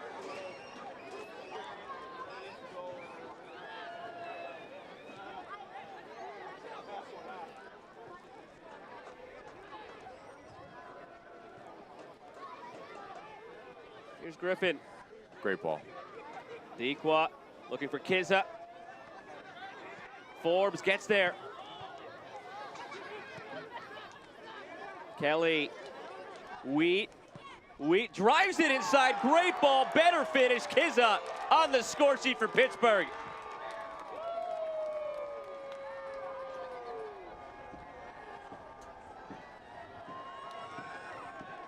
All night, I've been pleading and begging for either one of these teams to have that near post run. You can see a true striker when you see one. Great run in from Kizza. And talk about the patience and the build-up here from the Riverhounds and Bob Lilly's boys. Starts with the splitting ball from Danny Griffin from deep, and then it's just intricate, quick passing in around this 18-yard box. Patience from Kelly, and then look at this ball from Wheat. When players get in that position, sometimes they lack composure and just smack it blindly, but he has intent on this ball. Hit it between that back line in Zamudio, and then that near post run from Kizza. So hard to mark, so critical. Textbook headers, doesn't need to hit it hard, just needs to guide it. The pace from the ball from Wheat does all of the work, and just get your body in front of it. Have the composure to head it down. Nothing Zamudio can do, and it's 2-0 the Riverhounds. And look at that, they're not even celebrating. That's how you know it's a Bob Lilly bunch. Sure, they celebrated for a moment. As they're walking back up the field, they're clearly going over something from the build-up and looking for the next one. That's straight off the training house when you do pattern plays. You play down the middle of the field, you make your opposition narrow, you hurt them around the edges, and then once you get an opportunity to exploit it, you make it count. It's a really well-worked goal from the Riverhounds. Both goals, if you're Bob Lilly, you have to be extremely happy with just how they work together, the movement, off the ball, terrific. Kizza last year with New England Revolution 2 scored 5 goals in 12 games. He's still owned by New England Revolution. Was sent out on loan to Memphis 901 earlier this season. Made 8 appearances, but they realized quickly it just wasn't a fit. Ben Pierman went for a formational switch, and after they made that switch, there just wasn't a natural fit in the 11 for Kizza. They were honest with him in New England. They said, hey, look, we could keep you here if you want, but you're probably not going to play. It was great on both ends for Kizza, for New England, I guess all 3 ends, and for Memphis to be honest about it. And he gets loaned out to Pittsburgh. He's seen some good run in a Pittsburgh uniform, and that's his first goal. At the chance now for another save by Zamudio. And he's no stranger to scoring in a jersey that says Pittsburgh on it. 31 goals in 53 games over his 3 seasons with the Pitt Panthers collegiately. He's going to be frustrated not to have his brace on the night. A peach of a ball over the top from Forbes. Catches everyone out on their heels. Again, it's a big-time save from Zamudio. Kizza just gets it all wrong. He's falling, his balance is off. Might have another crack at it here. Great turn. Kizza, it's deflected. He's feeling it now. He's getting a lot of service as well. Even for Loudoun United, you're starting to open gaps in your defensive halves. Working together. Benteke has only Fletcher for support at the moment, so he slows it down.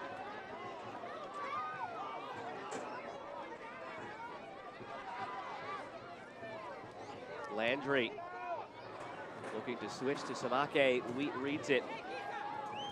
Can't watch the match, turn on Sirius XM FC 157, North America's only 24/7 source for engaging soccer talk, including USL All Access, Tuesday nights at 7 Eastern. Catch matches from the USL, MLS, English Premier League, and more, all on Sirius XM FC 157 and the Sirius XM app.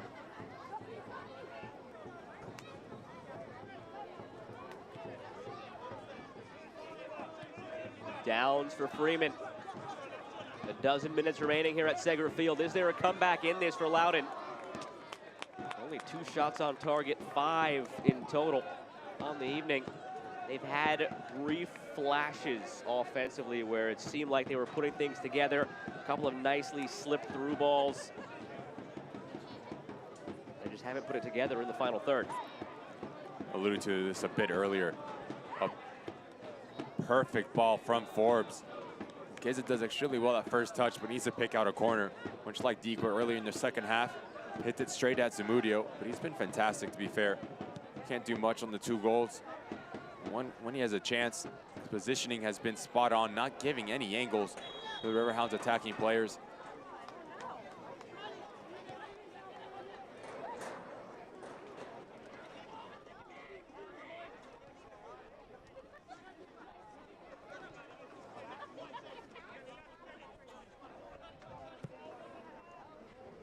On the switch from Freeman, hoping for Zane.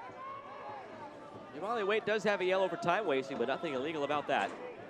Just keep the ball in play, wait for somebody to come to you, and try to get out of here quicker.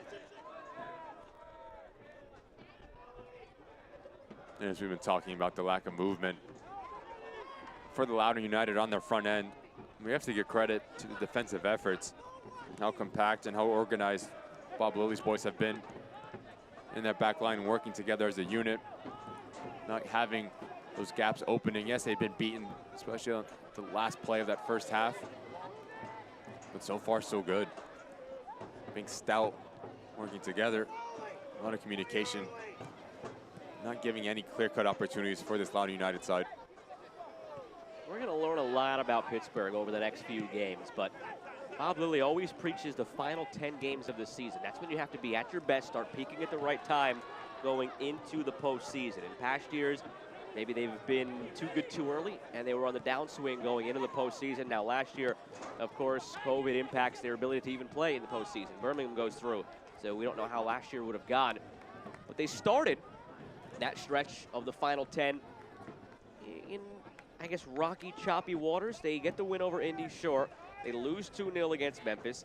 They draw 2-2 against a Red Bull side that has lost to just about everybody every step of the way this year. Then they beat Atlanta United 2 by a 2-1 scoreline in a tighter game than it should have been.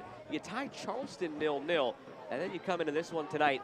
You take care of business. So it's been choppy over the last couple of games for this side, but they might have rediscovered their form tonight. And I say we'll learn a lot over the next few games because the schedule ahead here for Pittsburgh: home Louisville, at Birmingham, home Orange County, home San Antonio, at Sacramento, home Oakland the rest of the way. It is a brutal stretch down the stretch for this organization, but for a coach that preaches peaking at the right time, that's the lineup you want. Exactly. If you could start playing your best against other top playoff caliber teams, they're going to feel really good about themselves going into the postseason. Forbes swings in the corner. Kizza goes for a no-look shot. It's amazing what one goal can do for a striker. As Adelatif Amakora comes into the match, another one of the bright young talents. We're allowed in a couple of goals on the season. Now getting looks with the Egyptian national team. Well-deserved looks comes in for Yasu Samake. That was his first goal, Kizza, to make it 2-0. And since then, we've seen a couple of terrific turns outside the area, a couple of nice slip balls through, a no-look shot attempt. All of a sudden, it feels like he can do anything. That's all you need as a striker. You have the ability. Everyone on the field has the ability. You're playing here for a reason. Just the confidence. That is one of the biggest things, especially for a striker. When you don't go through 3, 4, 5 games not seeing the ball hit the back of the net. Not saying that Kizza has done this or any player on the field has done it. But he starts to get in your head a bit, saying, do I deserve to be here? Am I good enough? And then you start playing those mind games, but to see the ball hit the back of the net does a world of good for your confidence to know, all right, it's just body movement, body understanding that I can do this and I will do this. Positive reinforcements from your coaching staff, your teammates as well. So if you're Kizza here and Albert Dequip, front line of the Riverhounds, keep trying your luck, keep pushing the envelope, see if you can get your brace, because this Riverhound side with the likes of Cicerone, Mertz, and Kelly, when you get all those players firing on all cylinders, this Riverhounds attacking unit is very scary. We've seen them go on runs already this year. as they now look to defend the free kick, both good and bad runs. Ball whipped into the danger area. Jamali Waite comes away with it. In the early portion of the season, they start the season undefeated in March, 2 wins and a draw. Going into April, they lost 2 games in league play, won 4 of them. They hit the tough spot in June. A draw and 3 losses, a winless month of June. They followed that up with an undefeated month of July, 5 wins and a draw. And then this August patch that I mentioned before, where you lost to Memphis, drew against New York and Charleston, 2 games where you certainly would have been pegged to pick up a maximum 6 points, and a tight 2-1 win against Atlanta. So they've been a streaky team, and just again, going back to what Bob Lilly said about peaking at the right time, finding your groove in the final 10 games of the season, that is when you need to discover that form. If they can find that form from the undefeated July or the undefeated March, darn near perfect April, it's a team to watch out for with the talent they have. They also have talent, but one thing that is not going to show up is the experience that they have also to deal with those high pressure moments, situations. You run the playoffs, it's not all about the talent you have on display, it's just how can you win that game. To deal with the pressure, certain situations, the pure will just to show up. And this Bob Lilly side, they have tons of it, they know how to win.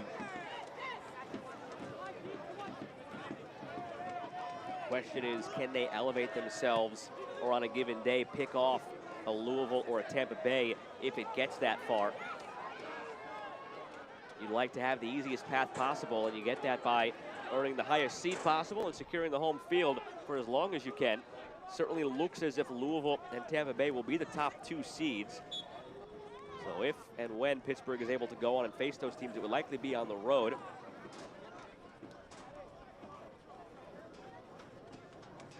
Jesse Williams into the match now for Pittsburgh. That'll be it for Albert Dequa. And the assist on the opening goal.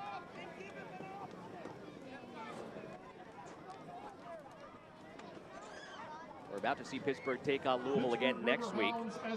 Earlier in the year was a 2-0 loss against Louisville. They didn't fare well against Tampa Bay.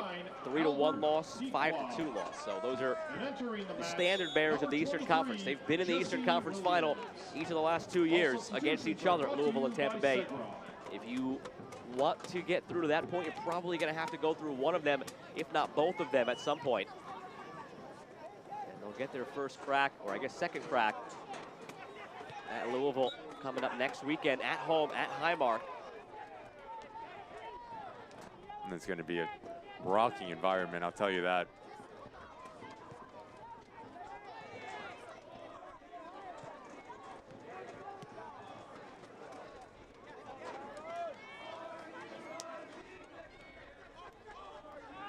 Give credit to this Loudoun United side, though.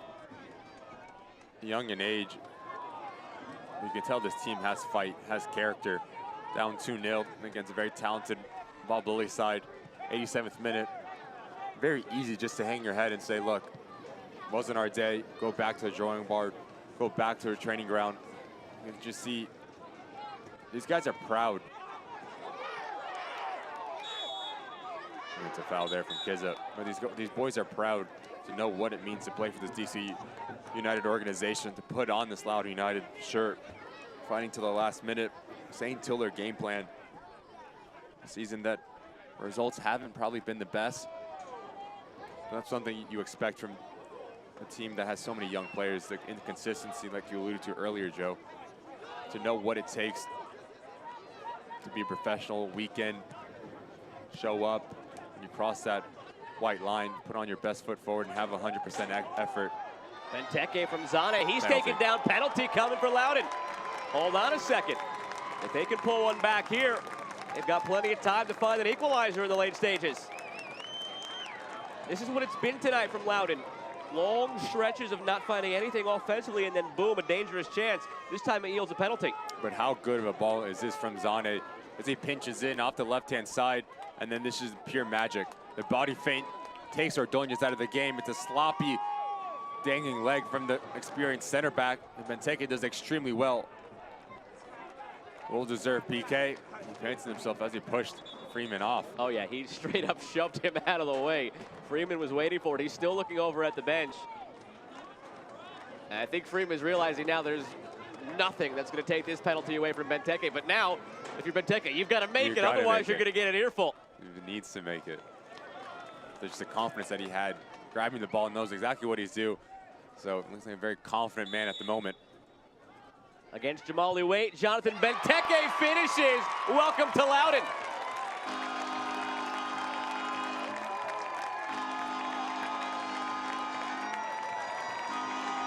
He just goes back to the fight and the character, the never say give up attitude, to fight to the last minute.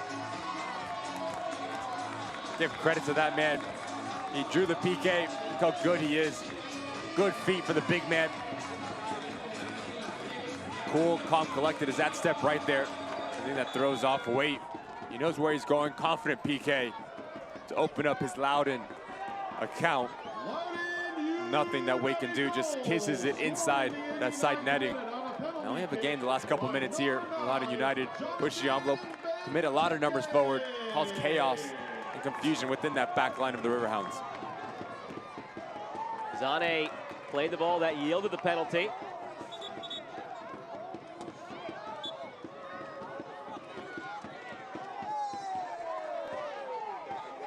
Yellow card being issued here to, I believe, Argudo.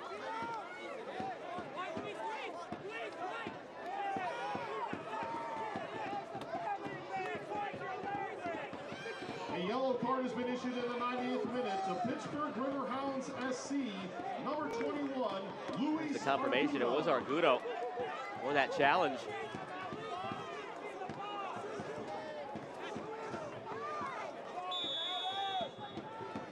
Nobody wanted to take it for Loudoun.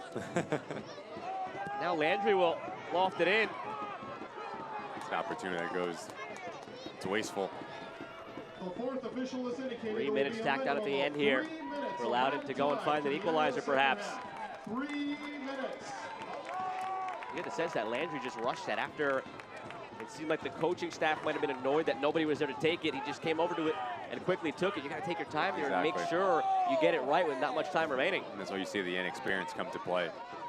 Ability to compose yourself, close the game down, take a deep breath, make sure you put a quality service in. It's crucial at that point for Husu Landry. And now a free kick on the way for Pittsburgh. Even if it costs you an extra 15 to 20 seconds to properly set up that free kick, you're looking for quality, not quantity at this point in the game going forward.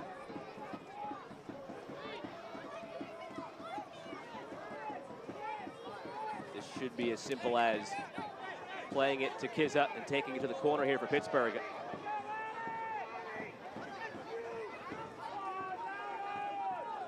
If you're Fletcher, there's no need to push onto Wheat. Make sure someone goes up to Danny Griffin. Okay, good. Kizza to the corner and out for a goal kick. Now 90 seconds remaining here for Loudoun of the 3 minutes that were given. Benteke on a penalty in the 90th. Brought it back to 2-1. We have to play with extreme urgency. Very high tempo.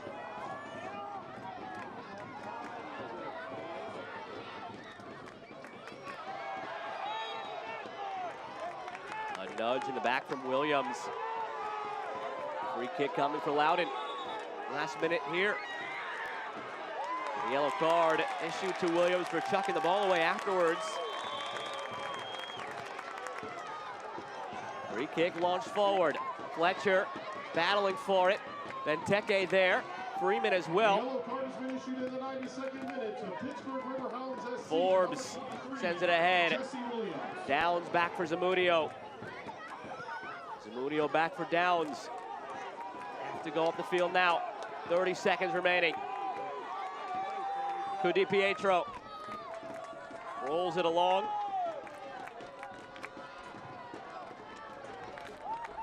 Long run to keep it in for Green.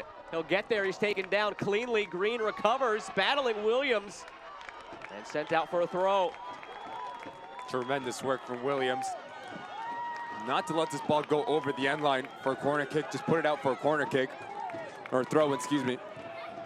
Ball sent in toward Benteke. Wait, punches away, collides with a teammate. Drifting out toward the end line. And it is out for a corner.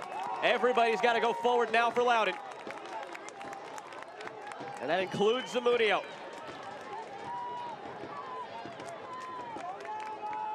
Zamudio was actually the victim of conceding a goalkeeper goal against Charleston this year.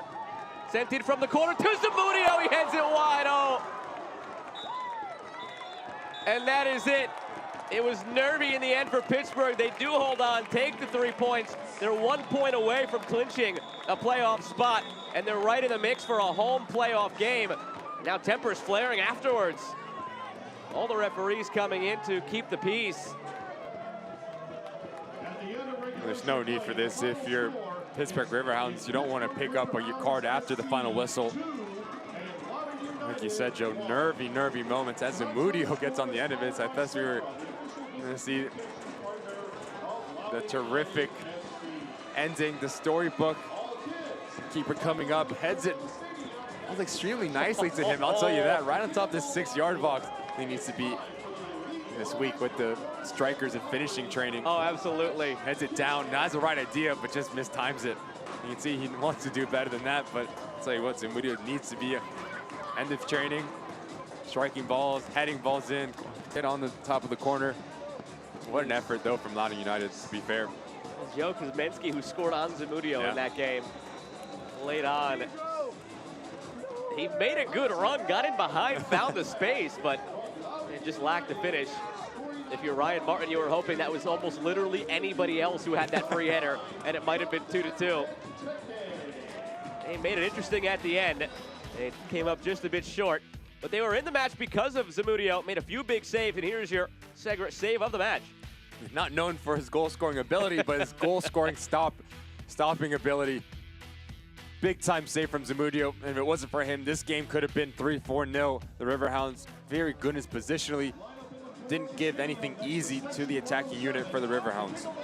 And we'll come back in just a few moments to wrap this one up from Seger Field. A 2-1 victory tonight for the Pittsburgh Riverhounds. A much-needed 3 points. It was tough in the end. Benteke made it close after scoring the penalty in the 90th, but they do hold on and pick up all 3 on this evening in Leesburg, Virginia.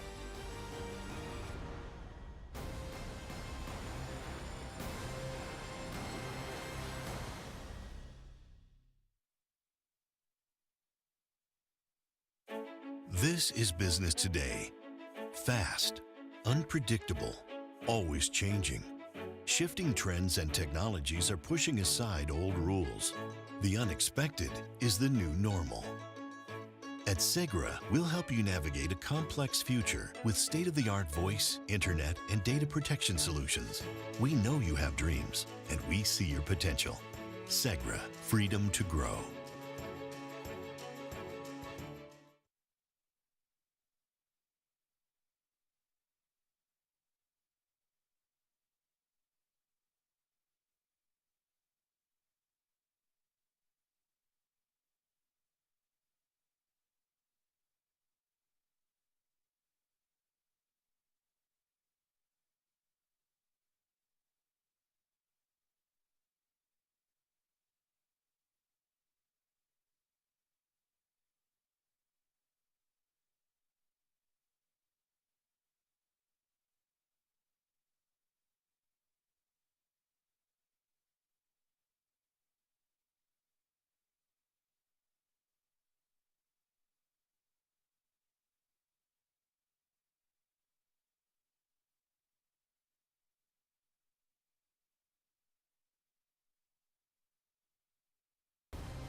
Riverhounds players greeting the traveling Steel Army, who were treated to 3 points tonight and well worth the travel from Pittsburgh. As the Riverhounds take this one, it turned out to be a game-winning goal for Edward Kizza after he made it 2-0. Thought they would coast to the end. Loudoun made it very interesting. It's something that Ryan Martin was extremely happy with. When we talked to him earlier this week, he said, look, my boys will never fight. The character that they have is terrific, but they get beaten far too easy here. You can just see the movement on the back end, splitting Sargis, splitting Robinson. Husu is just caught ball watching, and then it makes it very easy. Cicerone, it's not an easy finish, just squeaks it into that near post of Zamudio. But then this was probably the best opportunity for Loudoun United. Good ball in from Freeman, and then he takes another crack at it. Then it's Jacob Green. Yes, there's a lot of traffic, yellow jersey closing him down, but a player that with the quality that he has is going to want to do better, and he needs to do better, and he knows he should do better. He would eventually hone things in on the offensive end, but it was Pittsburgh who found a way to get that all-important, it turned out to be, insurance goal. And the second half was just Loudoun, the inability to break play out of the back. Too many sloppy turnovers. You give the time and space for the Pittsburgh Riverhounds. They're going to put the ball in the back of the net, and what a goal that was. Out to Wheat. Good run in from Kizza. But then, talk about character once again. They're not going to go down without a fight. Good ball in from Zani. Breaks, takes out 5 Riverhounds players, and then it's just a matter of 1v1s. Brilliant individual play from Benteke, and he says, nope, Tyler Freeman, I got this. They're confident. When you do that, I'm telling you that, you need to put the ball in the back of the net, and he does just that. If you're Freeman, you've got to be internally almost hoping he misses it, but not really because he's your teammate. But Benteke made no mistake, and here Zamudio almost tied it. What could have been the keeper coming off his line inside the box. But I'll tell you what, he gets between the center back and the outside backs, and he's going to want to do it better with this. Give credit once again to Loudoun United to making a game out of this. It would have been extremely easy for them just to hang their heads, go back to the training ground and say, look, it wasn't our day. But they fought to the very last, literally the very last play of the game. Pittsburgh Riverhounds, if you're Bob Lilly, you have to clean things up. First, offensively, too many looks you had at goal that could have ended up in a goal if you had a bit more composure, more quality in that final third. Too many shots straight at Zamudio. But good to see Kizza get on the ball and Cicerone and Dequa linking up. Well, that brings week 26 of the USL Championship season to an end. The finish line is in sight. Whether it's 6 or 7 games for certain teams remaining, that is it. Pittsburgh on their way to the postseason. Loudoun, not so much, but a big 3 points tonight at Segra Field for the Pittsburgh Riverhounds. For my broadcast partner, Ricky Lopez-Espin, and the crew that makes this possible, I'm Joe Malva saying good night from Leesburg. Pittsburgh picks up all 3 points on the road.